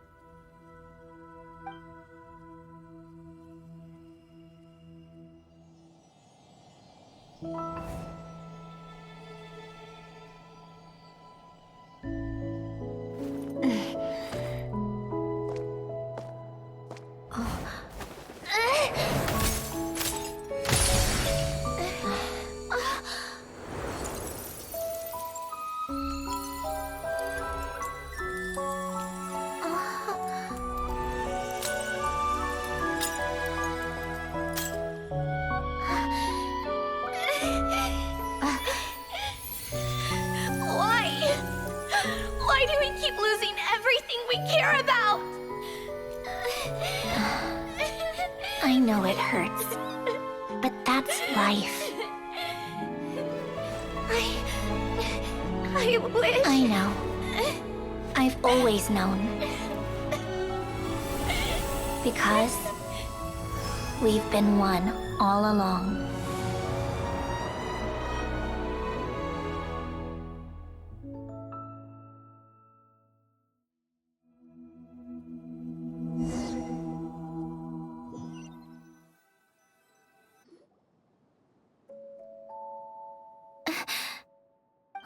Sandrone! I'm fine. It's okay to cry, you know. Cry? You've gotta be kidding me. Save the comforting for someone who needs it, Paimon. The emotional side of my core algorithm. My emotion module has always been fully developed and operational. Ellen tried to tell me that too. I've just chosen to ignore her voice all this time. I suppose. Huh. Come to think of it, it's kind of like the aquarium on the ship. The aquarium? The old me took one look at it and saw something I would inevitably lose. So I stopped putting in the effort. Then, one by one, the fish all swam away, and the place became even more bleak and depressing. Pretty pathetic, right? Don't say that. A lot of people would feel the same. It just shows how much you care about what you have. Now? After seeing what you've done with the aquarium, I have to admit, I think it's beautiful. It's like you said, we get to keep the things we gain along the way. And those are things that can never be replaced, because we choose to hold them in our hearts. Well said. Besides, I've already died once. I'd be stupid not to make the most of this second chance. Right. Earlier you, or your inner self, mentioned something about her wish. What was it? You think that's something you can just ask, and I'll tell you. Think again. I may have accepted my emotional self, but I'm not about to go all soft and mushy on the inside and pour my heart out. That said, taking a step in the right direction couldn't hurt. Starting with cleaning some old aquarium tanks of my own. Huh? Metaphorically speaking, I mean. Come on, let's head back to the ship. I need to talk to that shaman.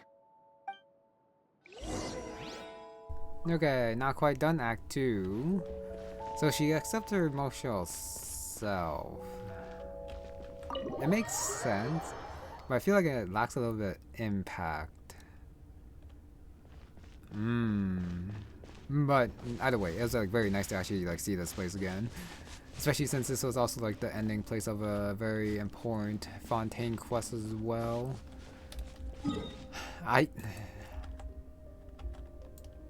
Would have been better if this quest took place before the end of the Nocrai quest. Before her confrontation with the doctor.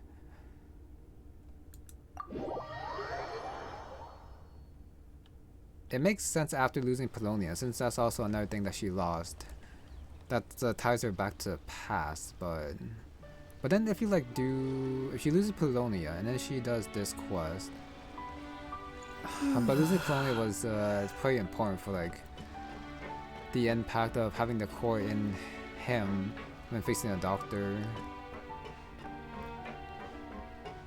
But then if she like resolves all the issues about loss, and then afterwards she gets like the courage to fight the doctor, and then her sacrifice before then, and then after she gets a second life, after accepting her emotional part, would that not have more of an impact, I wonder? Yeah, it was just like a what if. Huh? Resentful lost souls? You couldn't get comfortable sleeping near the Opera Epicles, right? Well, I bet that's why. The Fountain of Lucine is where all the water in Fontaine gathers.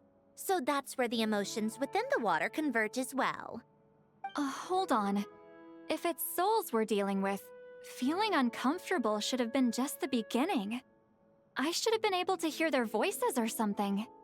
And under normal circumstances, I'm sure someone of your talents would have. The problem is, these souls are no longer complete. Remind me how they ended up like that again? You mentioned something about them being split apart? Yes, it's called soul severing. Renee of the Nartsitzenkreuz Ordo came up with it.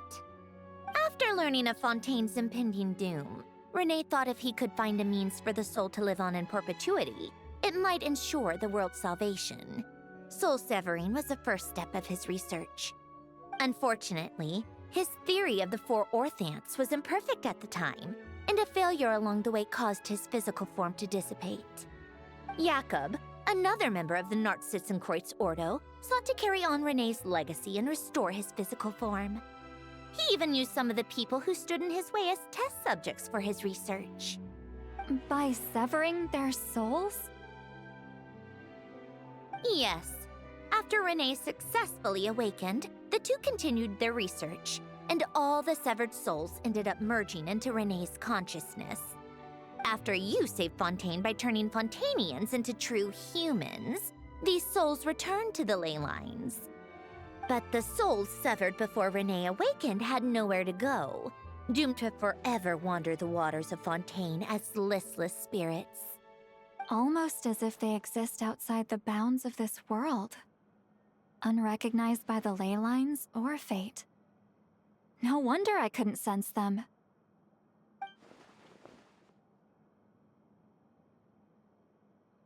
Not only that, but over time, they began to fuse with other entities. Their inner resentment lured in all sorts of evil beings, which corrupted and defiled them into nothing more than accumulations of filth. But the full transformation must have been recent. Otherwise, the Udex surely would have noticed. Wait, no, he must know already. That would explain the underwater Melazine patrols. No wonder I kept running into officers from the Mara Chaussee Phantom earlier. In that case, let's go find Nervalette and we can sort it out together. No, not just yet. Why not? For one, the diplomatic castle alone would be a nightmare. Even though I haven't reported back to Snezhnaya yet, I'm not planning to leave the Fatui anytime soon. Besides, with me here, success is a done deal. Involving other people would just complicate things. All I need is for Miss Lolly to help pinpoint the location of this monstrosity. Think you can do it? With my eyes closed. This is what I do. I'm a lot better at it than manning a desk, at least. But, how exactly do you plan on resolving this soul stuff? Even to me, there's no obvious answer. Seems pretty complicated, all things considered. Just trust me. I have the perfect solution. Oh, all right. If you're that confident, we'll follow your lead. Why the sudden interest in helping Fontaine with this, Sandrone? You never knew Renee and the others, right? Are you serious, Paimon? With Alen and really, Paimon? Okay. But anyways, I definitely was not expecting the random lore mission at the very end after the talk about Sandrone, and then we're going to tackle the severed souls from before the revival, and then that actually like playing, well, that seems very important to take care of too. Yeah, those souls, no place to go, and then they, yeah, combined. No, I didn't. And you're right. This problem has nothing to do with me. I wouldn't get within 10 feet of the Nartsitzenkreuz Ordo or its members. But in his later years, Alen told me he regretted not helping his best friend when he needed it the most. He also felt sorry towards Marianne for being too lost in his mechanical research to look after her properly. If he were still with us, I think he'd do the same. He might have a few choice words to say about it, but even after everything, he wouldn't leave his friend's mess for someone else to clean up. Friends shouldn't hold grudges or leave behind regrets. Fixing what happened between him and Renee was one of his greatest wishes. All I'm doing is fulfilling it in his stead. You know, you really do seem a little different now. You mean everything that just happened wasn't for nothing? Why, thank you for pointing out the obvious, Paimon. Just washing off the grime of the past. Turns out, a lot can build up after being ignored for so long. What's this about aquarium tanks all of a sudden? They go off on some grand adventure and what? Now they have their own private code? Stupid. All right then, Lolly. Tracking this thing down is up to you. Huh? Oh, right. No problem. You get this, Granny Eatsley! You! Come with me to Hotel de Boer for a drink. Right now. Why? Because I said so! Miss Guillotin, I'll report back on the location tomorrow morning. Just need a drink or two first to bolster me up. Well, don't let me keep you. All right, you. Time to go. I've got scores that need settling. Huh? Okay, that's done. And usually there would be a break there of like 2 days before Act 3 is out, but it's definitely out now. Yep, those we have kept. Got the pictures and then Sandrone. I guess we don't have to go back to that house to see this picture. And then other pictures, the four of them. Oh, that's a very HD version, holy. Nice. Listless, abandoned souls. An accumulation of resentment and filth. That random connection to Selawi being uncomfortable is actually used here. Did not expect that. And now, back to this page. Number 2's done. Sometimes resolving her own errors first, and then Born anew what she choose to do next. They'll go back to the Fatui.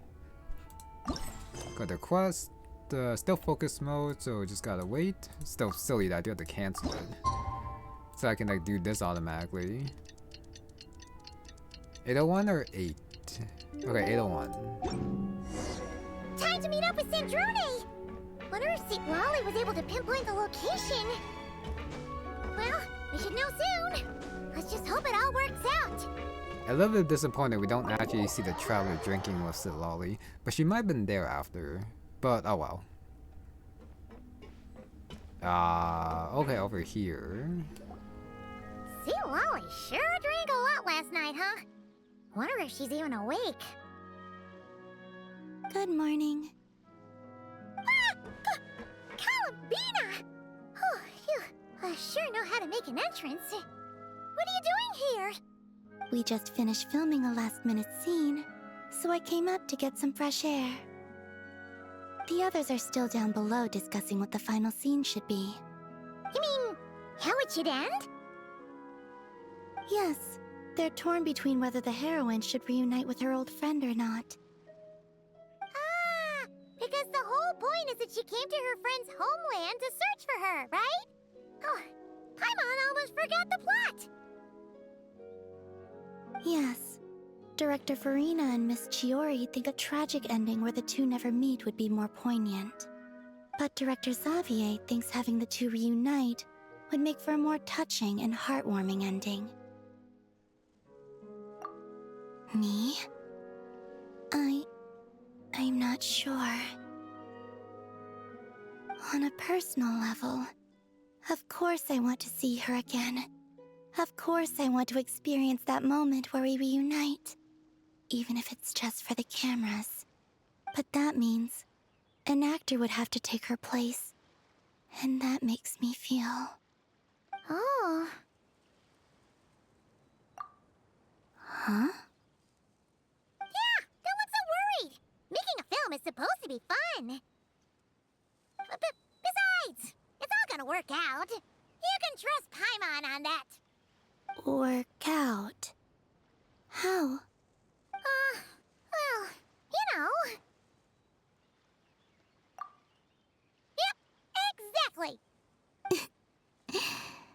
okay.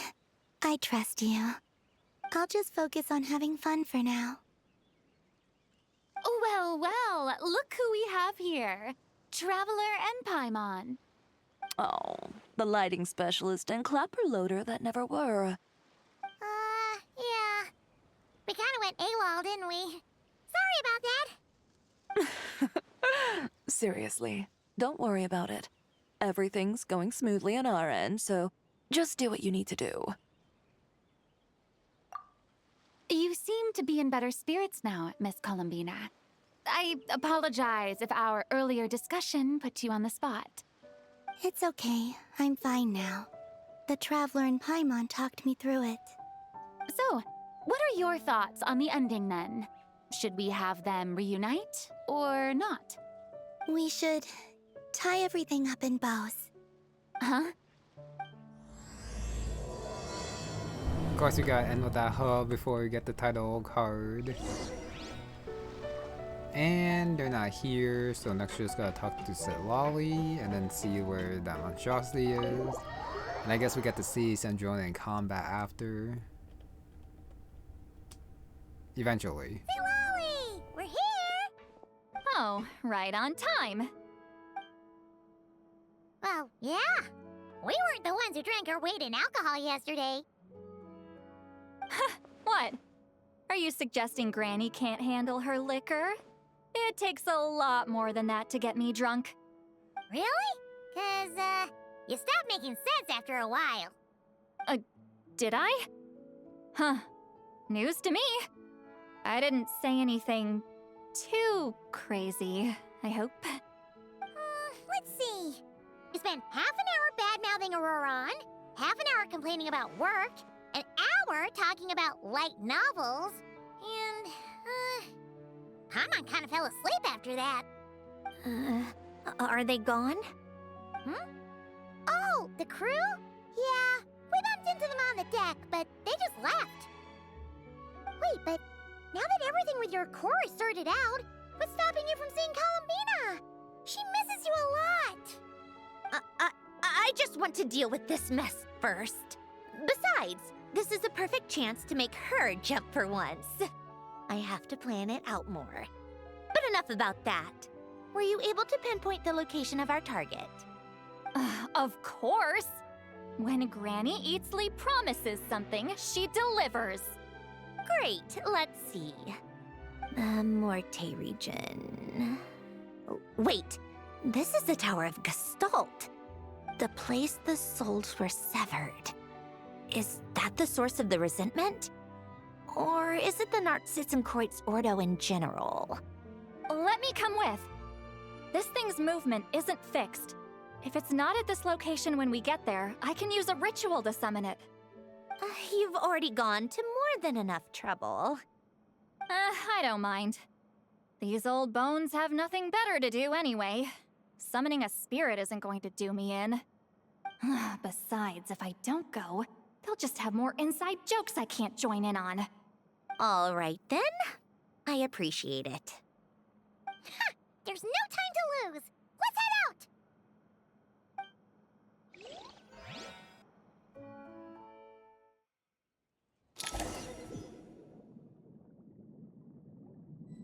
Okay, thanks for teleporting me. I do wonder, if you haven't done the tower thing, would it still be at the very top and then you gotta like go in from the, like from above water? For those who haven't like sank this tower in the ocean floor yet. But we are going inside the tower. It's actually used for something. Alright, enter the Tower Gestalt. Oh, you go inside, okay. Huh, no sign of it so far. Should I start the summoning ritual? Let's drain the water from this floor of the tower first. It'll make it easier to move around. Wait, we can do that? Of course. Alan and Renee both saw the future that awaited Fontaine and even shared a few methods for waterproofing buildings. The principle behind it is, not important. Just unlock the mechanisms in the order I tell you. Okay, never mind. Maybe you don't even have to like do this. all this stuff if you just leave it above water. Okay. Oh, up here. So gotta grab the ability and then... Not that. Alright, slice, slice. So these are not the ones that regenerate at the very least. I missed that somehow. Alright, there we go. Osea block and hit that. That's actually very easy.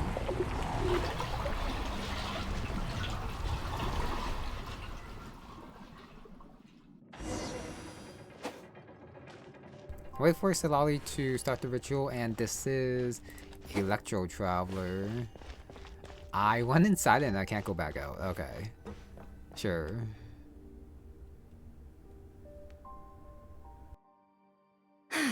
Ready? Yeah. When this thing appears, I'll try talking to the souls inside. But more than likely, they've already been driven to madness. If communication fails, we'll have a battle on our hands. In that case, Paimon better find a hiding spot. If a fight does break out, I should be the one to deliver the final blow. Trust me on that. Understood. All right, I need quiet. Wandering spirits drifting along the tides. Hear me now. Broken souls, silenced, torn apart, and forsaken. Follow the traces of the past and return to us. Let resentment recognize resentment.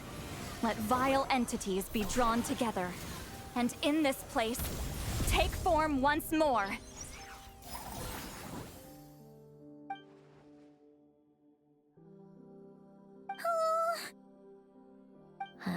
What now? Is that it? This is exactly why I deal in math, not magic. How are we supposed to know what stage the spell is at?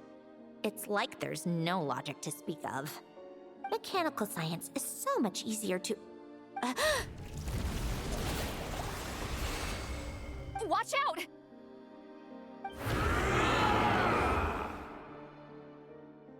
Hey, you! Or whoever's inside of you. I need you to listen to me. I'm a descendant of Fontaine's Lord Artificer, Hélène Guillotin. I can make you whole again and return you to the ley lines. You just need to work with me here.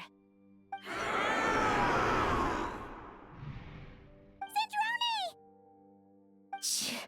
Looks like talking this out is off the table. All right, plan B. Time to blow off some steam.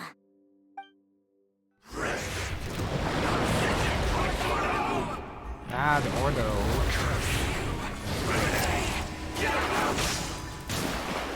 You're cursing out the wrong person! I didn't even know them! Okay, got the big sword. Attack's kind of slow. Take a break.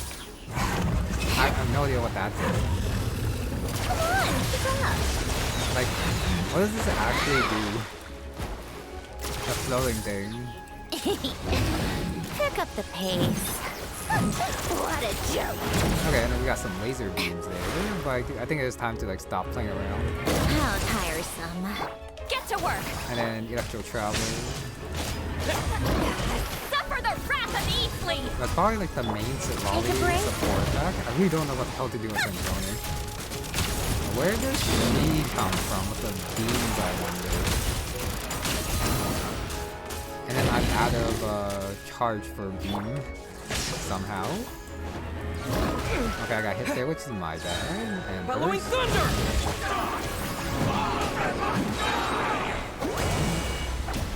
Most of them already did. But you still have a chance to return to the ley lines and reunite with your families. Just work with me here. And disappears after. You know. Yeah.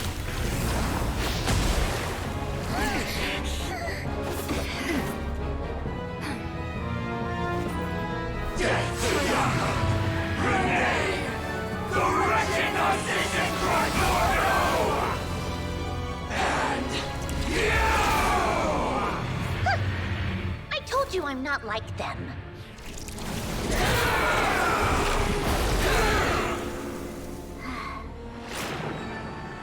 I'm stronger. Inverted. World formula. Reversion.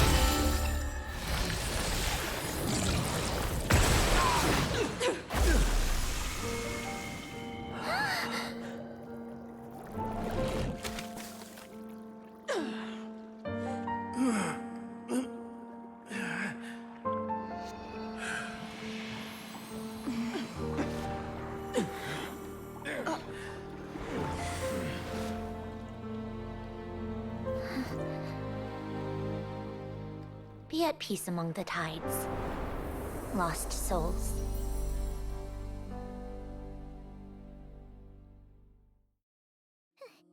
Is it over? Yep, told you it'd be a piece of cake. How did you do that back there? That creature was nothing special. Add a bunch of souls with nowhere to go, a touch of malicious energy, a few impurities, and a whole lot of resentment. And that's what you get. All I did was separate the original souls from the rest of the filth, allowing them to be accepted by the current rules of the world. The principle behind the world formula is divergence. Starting from a point of origin, it deconstructs and reconstructs the possibilities of the world to find certain answers. So, it would follow that reverse calculating the world formula allows us to achieve convergence and restoration instead. Using a numerological array, I was able to do just that. It's similar to the concept of homological reduction in mathematics. I reduced them to the basic fundamental essence of their being without changing their underlying nature. That meant... never mind. Judging by all the blank stares, I'm guessing you don't actually care. I think I finally understand how Outlanders feel when I ramble on about shaman stuff. Point is, it was super impressive! You really are amazing, Sandrone! You're just realizing that now. Ahem. Enough about that. We should get going. I'll go reset the mechanisms inside the tower. See you back on land. Reset the mechanisms. I guess it's gonna be full of water again. Well, that's one old mess for the books. Glad to have that over and done with. Feels nice to do a good deed every once in a while. You helped everyone out a bunch and not cry too. Kinda seems like you're just a good person at heart. I wouldn't be so sure. I'll be heading back to the Fatui soon enough. You two are too trusting sometimes. Fine. Just don't say I didn't warn you when it comes back to bite you. Well, where to next? Back to the ship? Yeah! Your personal business, the Narcitzenkreuz thing, it's all resolved. That means you can see the people that need seeing now, right, Sandrone? Everyone's gonna be so happy you're back! You wouldn't catch me dead admitting to this before, but... yeah, I really have missed everyone. Columbina's a special case, though. This time, I'm definitely getting her back for all her annoying antics over the years.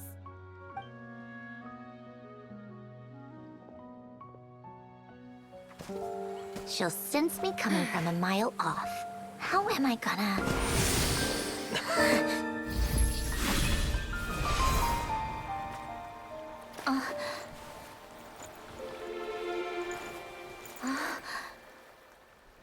Sandrone? Is it really you? You're back? You didn't tell me. You avoided me. Why?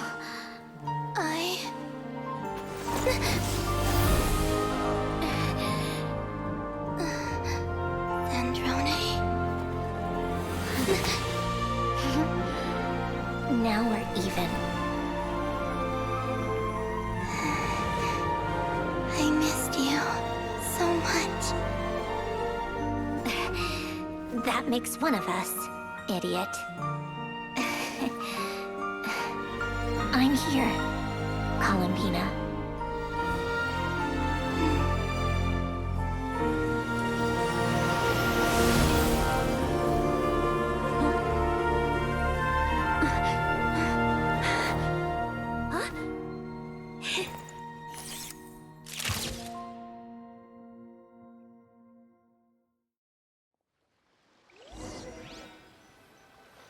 Okay, but why did she teleport her there and teleport back out? Sandrone. Don't ruin the moment. Or I'll start thinking about how you teleported me to a random location after I explicitly told you to stop doing that. And scene! Bravo! Bravo! We got it! This is exactly the ending I was hoping for. Huh? Where did you just go, Miss Columbina? You vanished! And then the next second you were back hugging this, new friend here. That was all on camera? Yeah. Well, the camera was already rolling and it happened so fast, so yeah. Hold on. This must be... Yep, my best friend. The one I was looking for. I never thought I'd actually get to see her again. I'm just so happy. Plus, the film got a happy ending too. It's all thanks to you, Sandrone. Sandrone? You couldn't stop being annoying for 1 second? Columbina!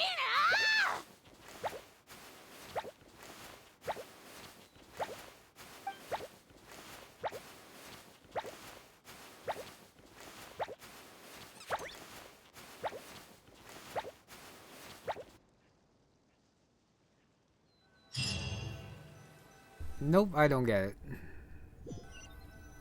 Is there epilogue? No, probably still continuing.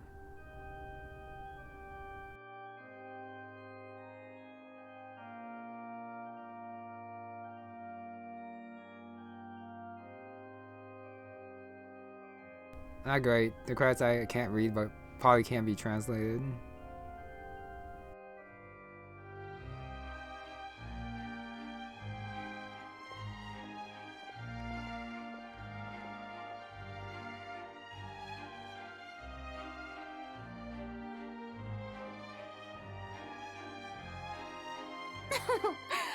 As expected, going to the opera house is the true way to enjoy a film. You get to see the audience's reaction in real time, too. The ending seemed to be received quite well. Paimon can't believe you let us include that in the final cut, Sandrone! You even agreed to help us reshoot a couple of shots. Thanks a million. Most of it was caught on camera already, so it's not like I had much of a choice. Besides, the film I'm in is going to be anything less than perfect. What are you laughing at? Nothing. It was just interesting to see us on screen together. I'm glad this moment is going to be preserved forever. Just a pity we didn't take home the Farina Award this time around. Well, artistic films can rarely compete with commercial ones. You should have prepared yourself for this the minute you changed the script. True. Oh, did I hear someone mention the Farina Award? Come on, don't gloat! I won't. Our crew winning the Farina Award was a team effort after all.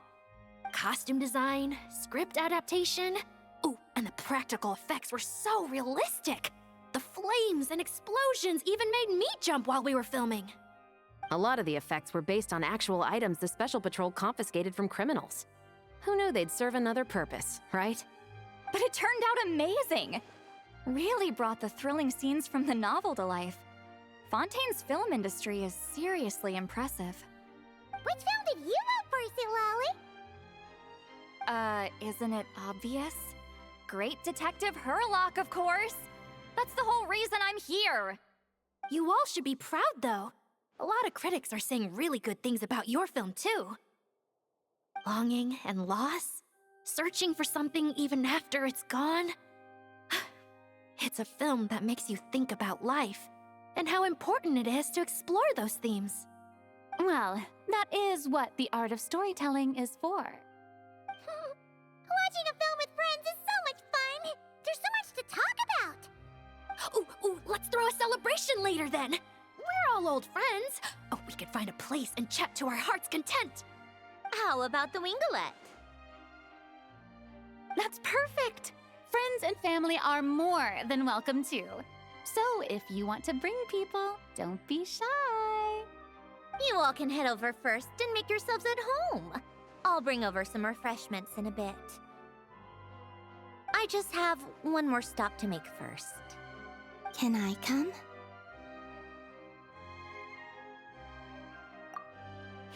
Fine.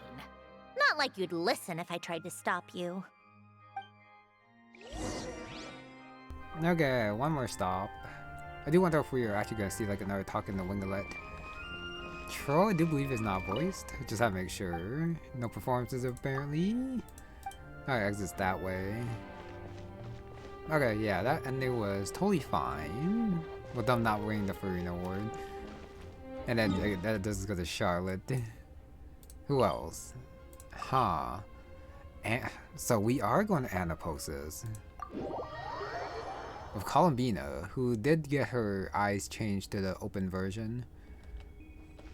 Oh, so we gotta go outside. I guess just in case you didn't unlock Anaposes or something. Time to go out. Yeah, do that spinning thingy, which I haven't seen in a long time. So that is actually a little bit nostalgic. Maybe not Anaposes then, since we're going out here. Chemin d'Espoir. Cave here. Is it in here, or am I going further up? I can't actually tell. But since it did lead this cave, I am going to try the cave first. It is in here. A little bit of shame that's not Anaposes. Oh, the grave. Okay.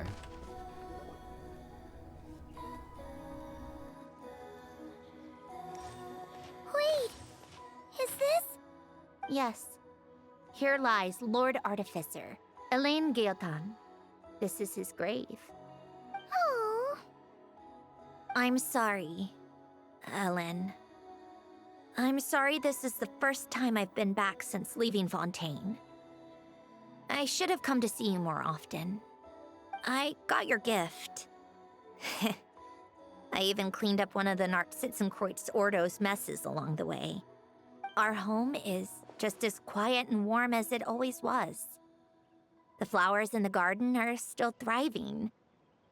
I'll make sure to tend to them more often from now on. Polonia received irreparable damage in battle. I should have taken better care of your invention. I'm sorry. Polonia was family to me. Just like you. You always said I was a fast learner. But I'm not so sure. It took me far too long to learn the things that truly matter. I never said this to you back then, but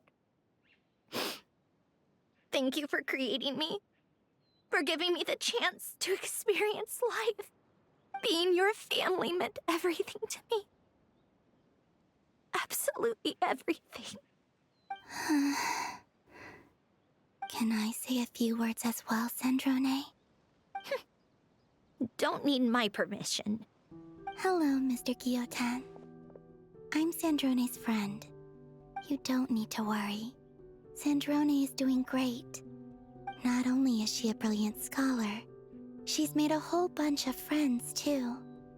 And she takes great care of them. As if... She'll never admit it, but she's always there when her friends need it the most. I wouldn't even be here without her.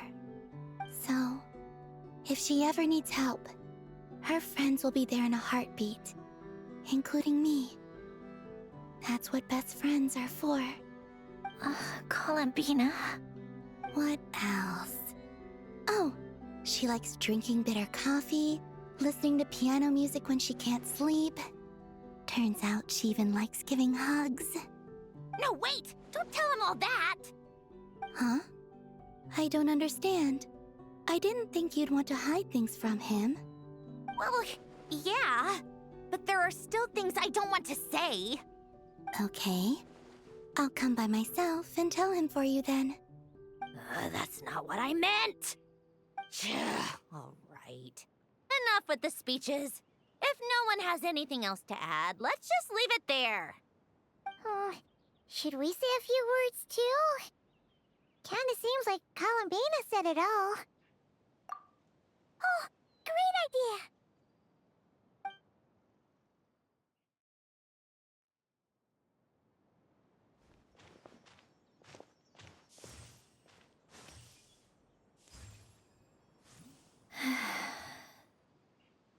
Goodbye, Ellen.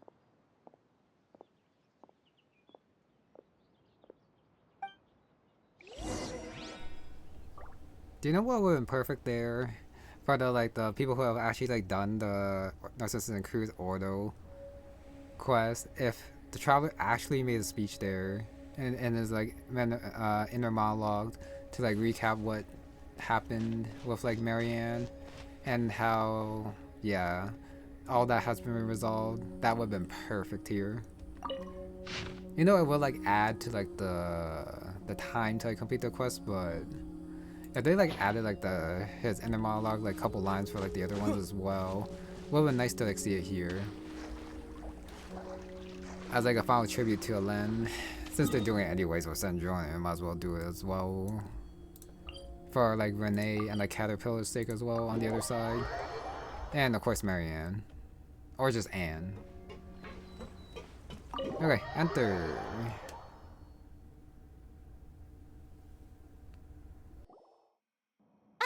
You made it! The party's already started. Oh, but, you didn't bring anyone else along? I thought you headed out to invite some friends. We did invite a friend, actually. She'll be here soon. She's even bringing some desserts to have over tea. You should join us later, Miss Farina. I do love a tea party. Then don't mind if I do. Arlecchino? This seems like a fun occasion. Let's go talk with everyone. Good idea! We'll introduce you to all our old friends.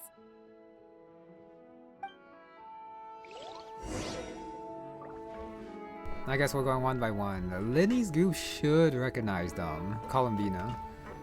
I guess I go right to left, since this side's pretty close. Wisely. Oh. Wait a second! Mr. Baptiste and Veronique! You're here! Friends of yours? Veronique is the prop manager for Musketeer Pictures, and Mr. Baptiste is the author of The Two Musketeers. Yeah, former prop manager. Now we're just two criminals serving our time. Thanks to Duke Risley and Nurse Sejuin looking out for us. Not too bad, actually.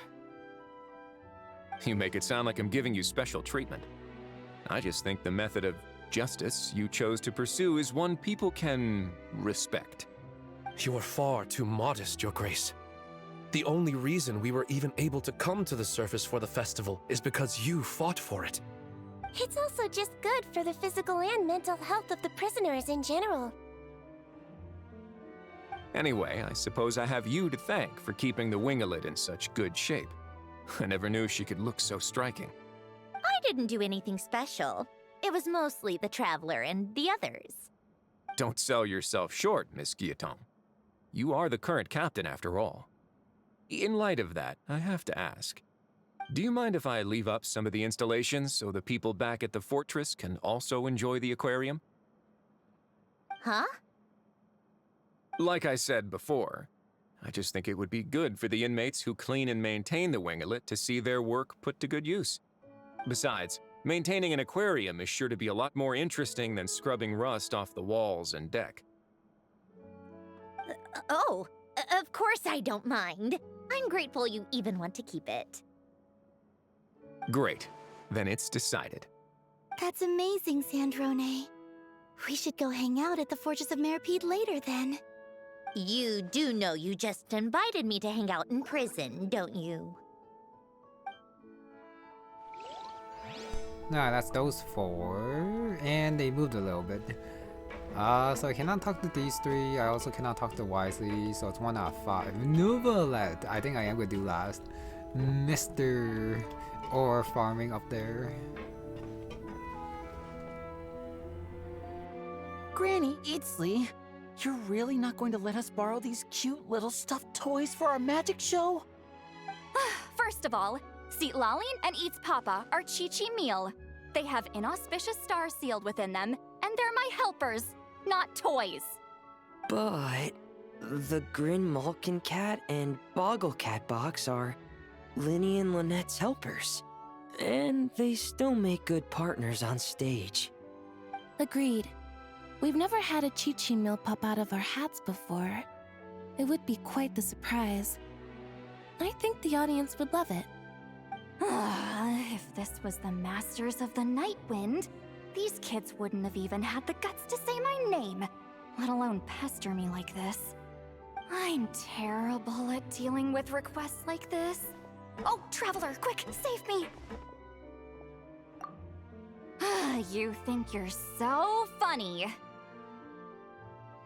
Lady Sandrone, Lady Columbina. Hello. Don't look at me like that. I don't have any mechanisms for you to break. Don't be fooled by my sister's demeanor, Lady Sandrone. She's just as delighted as the rest of us to have you back. Well, I suppose when I'm not so busy, I could find some time when Arlecchino is around and bring over a few gifts to the House of the Hearth. You're too kind, Lady Sandrone. I'm sure just your visit alone would make Father more than happy. I just need to borrow them for a bit. I'll pull them out of my hat, give them a quick hug, then give them straight back. When did hugging become a part of it? Oh, I could lend you Pear, so you have something to hug in the meantime. He gives really good hugs. I don't need something to hug in the meantime. The issue was never the hugs. How about this? You can have 2 VIP tickets right next to each other. Excellent view. Right next to each other?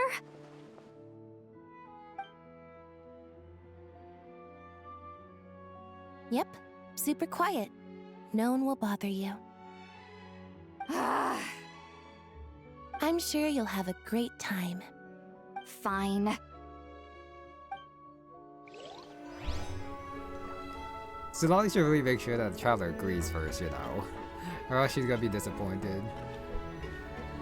The Pinballine actually won, and the Scoffy is actually here. This might not appear before. What a dream come true! For once, it all worked out! I can die without regrets.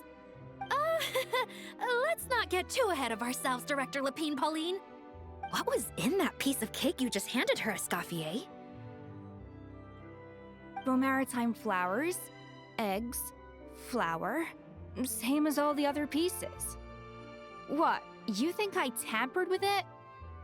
Playing a detective in real life now too, are we? Oh, it's so delicious! I'm so happy! My life has peaked!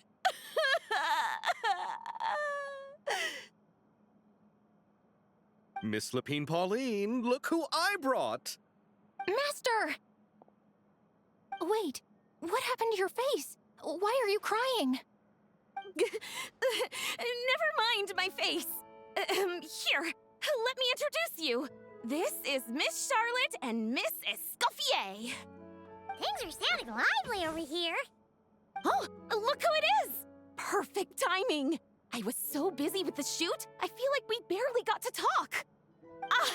And the elusive Miss Guillotin. It's great to see you.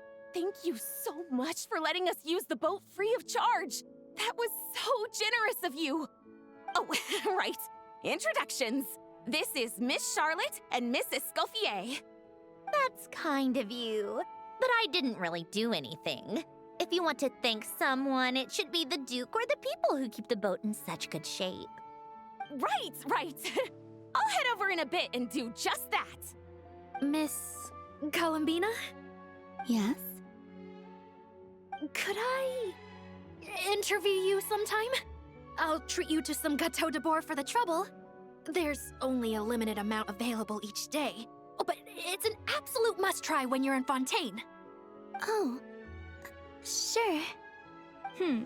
Bold of you to use my own cake as a bribe right in front of me. You know what? When else are we all going to be together like this? Come on, everyone! Grab your drinks!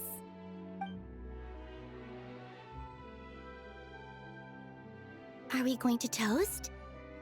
Yup! Come on, come on, come on! Sante! I guess that's to help or something. But still, the Levine Pauline character series in this friggin' game is wild. Starting with like when she first came out, and like a random quest, and it just keeps coming, and like some other quest, and it's like kind of ends here with her running as a director. I feel like she got more focus than some of the characters in this game, like a Polbo character. Seriously.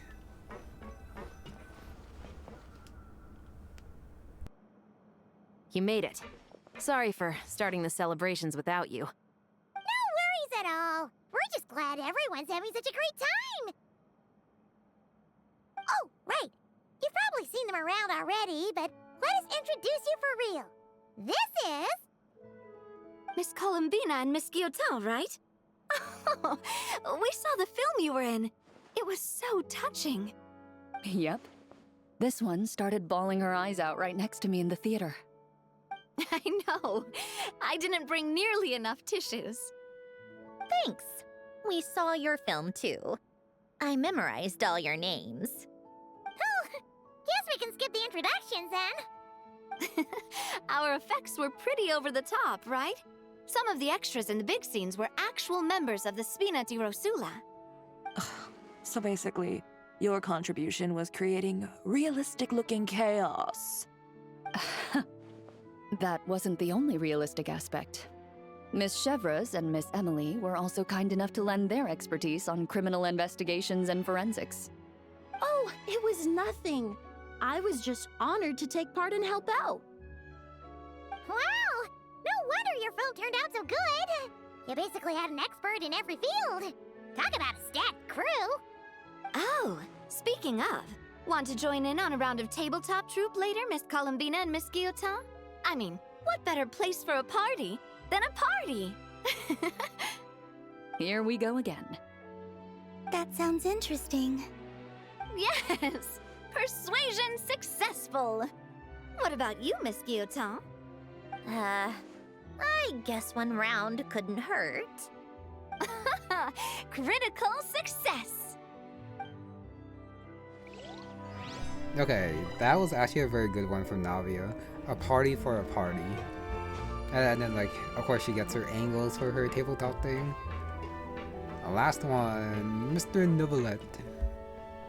Charlie disappearing there was weird. Nervalette! You came to the celebration too! Yes. I can only hope my presence does not make anyone ill at ease. Who's this? All right! This is Nervalette, the Udex of Fontaine. And this is Columbina and Sandrone. Greetings. Hello. These two must be the Fatus and former Fatus related to the recent incident in Nordcry. I read about them in the diplomatic report. The Udex? Oh, the dragon that cries a lot. Oh, well... Jeez, Columbina. That's your takeaway from all those Fatui meetings? Seriously? Is that truly how I'm portrayed in the Fatui's intelligence? You must put a lot of people in prison then. Okay, that was what I was expecting, but that's still pretty funny. Dragon that cries a lot, and the reactions, nice. Well, it would be more accurate to say I pass judgment on their crimes. All trials in Fontaine strive for fairness and justice, so as to avoid imprisoning the innocent. So, only the people who deserve it get sent to prison. Well, deserve is quite a subjective metric, is it not? At the very least, I can promise that in every trial over which I preside, I make every effort to deliver a fair verdict.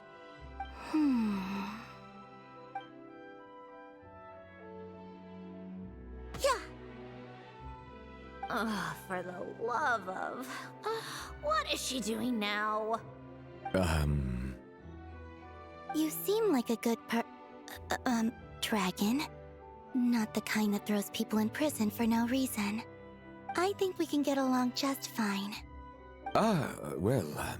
Thank you? Then she punched me because... Oh, sorry, Nervalette. She thinks that's a sign of friendship. Where does she even pick up weird habits like that? Ah, I see. I believe I have observed people on the streets of Fontaine expressing affection in a similar manner. I suppose I now know what it feels like. Yes. Quite, abrupt. You know, these two are surprisingly alike. Oh, looks like Arlecchino's here. Come on, Columbina. Let's go have ourselves a tea party. Actual tea time with Arlecchino. Huh, nevertheless down there is talking to Wisely. Where is this tea time? In the... higher. But it is in the captain's room like I thought it was. Okay, so it's separated from like the main party over here, who I still can't talk to anyone, which is fine. So I guess we're just moving on to Arlecchino. Well, it's been quite some time since the three of us gathered to drink tea like this. Yes, but your tea is as good as ever, Sandrone. Of course it is. The pastries you brought aren't half bad either, Arlecchino. I'm glad to hear it. Are they to your liking, Miss Farina? If I remember correctly, this particular cake is your favorite. Yes, thank you. The tea and pastries are absolutely delicious. I can't believe I'm casually sipping tea with 3 harbingers. Or are some of them former harbingers? Who knows?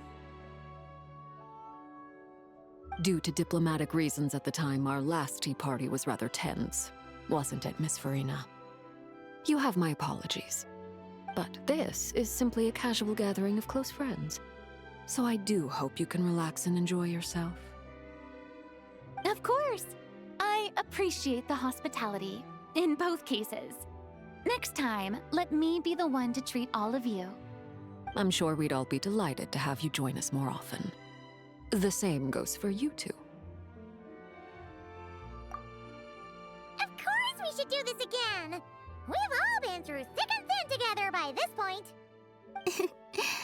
This is nice, Sandrone.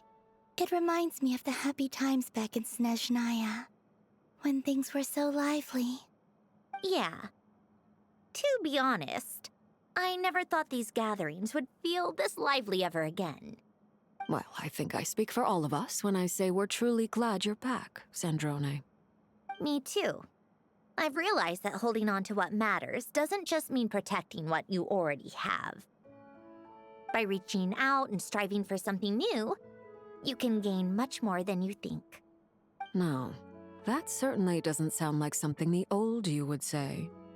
Well, I'm only going to say it once, so don't get used to it. Who knows? Perhaps your tea parties will only get livelier from here on out. Once you return to the Fatui, we'll have more opportunities to keep in touch in any case. I want to spend more time together too, but I don't want to go back to the Fatui. Well, Notcry isn't too far from Snezhnograd. It shouldn't be hard to find a place where we can all get together. Oh, and then I can sing for you, or put on some of your favorite music, just like the old days. Speaking of music, I spotted a mechanical piano below deck. Is it yours, Miss Guillotin? Yes. Reclaimed, I suppose you could say. Why don't you play something for us? Huh? In front of all these people? Yes, why not? You play so well. Yeah, come on! Just a little, please? For the love of... Fine! One piece, and that's it. I think there's only like one reason why Furina was in that room with all of them. Seems a little bit out of place. And the devs know.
Musketeer pictures! Everyone ready? I'm not sure I should be in this one. Of course you should. You might have primarily helped out another crew this time, but you're still a member of Musketeer Pictures. All right, thanks. I'll still stand a bit off to the side, though. Can I be in the picture too? Of course, Miss Veronique. I would have loved to have you in the last one too, if circumstances had allowed it. Thank you, Director Xavier. Do I really have to be front and center? You're one of the lead actors! Of course you do! Nervous, Sandrone? No! All right, look at the camera! And 3, 2, 1... Musketeer Pictures! Alright, there we go. And we get to keep the picture too. Nice. New quest. No, it's not new anymore. That quest is there for like forever now. So I got the film poster, memento. Now those are the things I do like to keep since they were like actual reminders of the quest in picture form. And not like just like some random object that it's just really like hard to recognize after a while. Okay, but that's done. 1 through 3 is done, so afterwards just gotta do like the venue affairs, which means you do have to like start the quest, which I am okay with. I got the reward there. I do wonder why this reward isn't automatically given, since I definitely did not get the reward. No, I guess it's just the one for doing all of it. So I guess it's only available after you've done all 3. Okay. So that is done. Shoot. Paimon's having a bunch of fun filling up this aquarium. Okay. I think I'm good. But if I end it here, I do have to check if there are like some toxa above the deck afterwards. You know what? Since this is also voiced, I guess I'll let it play. If this wasn't voiced, I would definitely stop it there. But this is definitely the quest to like, start the activities.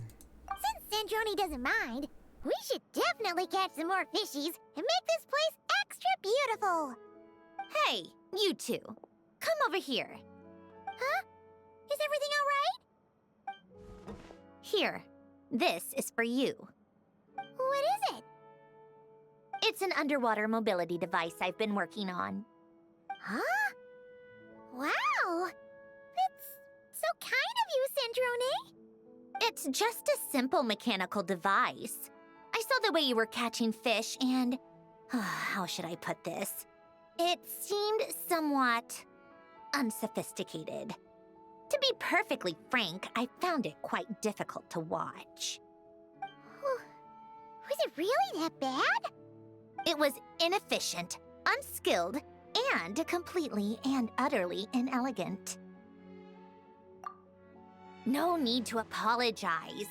Everyone has their own ways of doing things. But seeing as you plan to keep adding to the aquarium, it might be best if you use this device. The waters of Fontaine are home to more than just harmless ornamental fish. There are plenty of predators who could do you some real harm. This device will not only help you fish, it'll also help you flee. All right.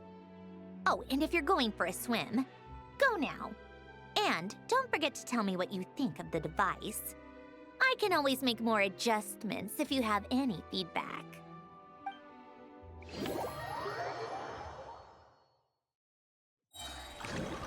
Now, a start challenge teleports me out. There's some chest here apparently. Operation Deep Dive Treasure. May objectives look for capture rare dangerous creatures, even more precious collectibles than surface. Approach most difficult creatures after stunning them, after attacking them, or special icon ones. Be extra careful in dealing with those. Treasure inventory interface. Yeah, and that's how you keep things in your inventory. So you do have a limited space, it looks like. Okay, but I am gonna have to do this another time since I do want to give up. Yeah. Let me just teleport away. Rendezvous point, probably to get out. I can't actually teleport away. So let me how do I get out of here? I don't need the inventory, and then this one is this thing, but it looks like I can't just leave. So how do I give up? Since I really don't want to do this right now. This one? Oh, abandoned challenge. Yeah, since I do want this part to be mainly focused on. Where the hell am I? At the very bottom. Yeah, focus on the quest.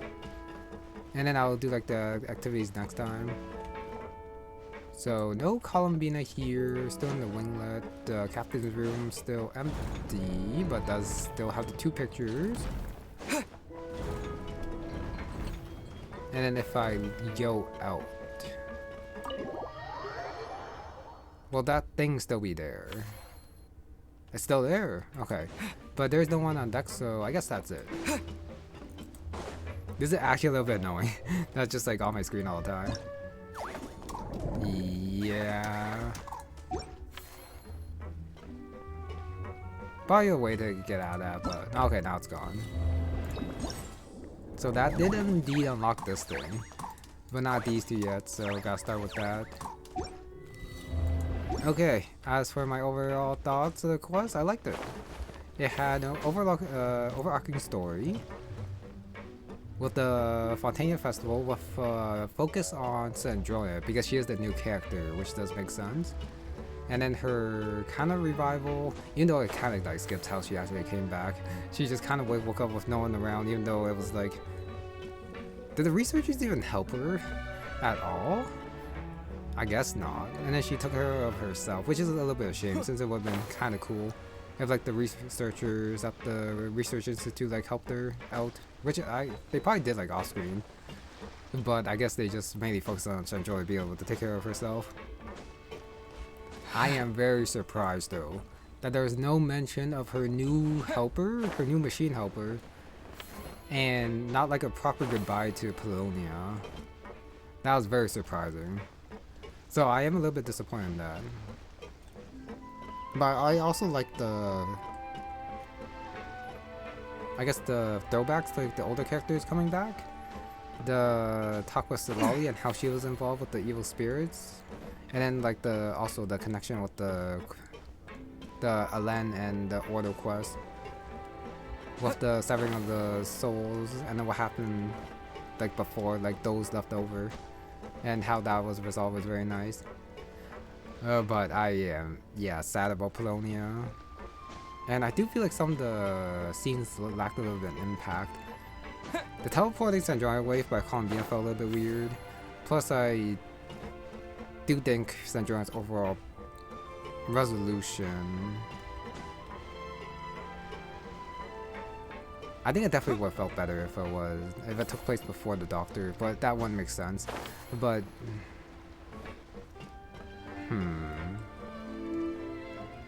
I guess it does kind of make sense since she did lose like Polonia, and then also possibly lost Colombina as well, since she didn't know like what happened with the aftermath of the battle with the doctor, since she was, well, her core was like pierced. I'm totally fine with her coming back a second time.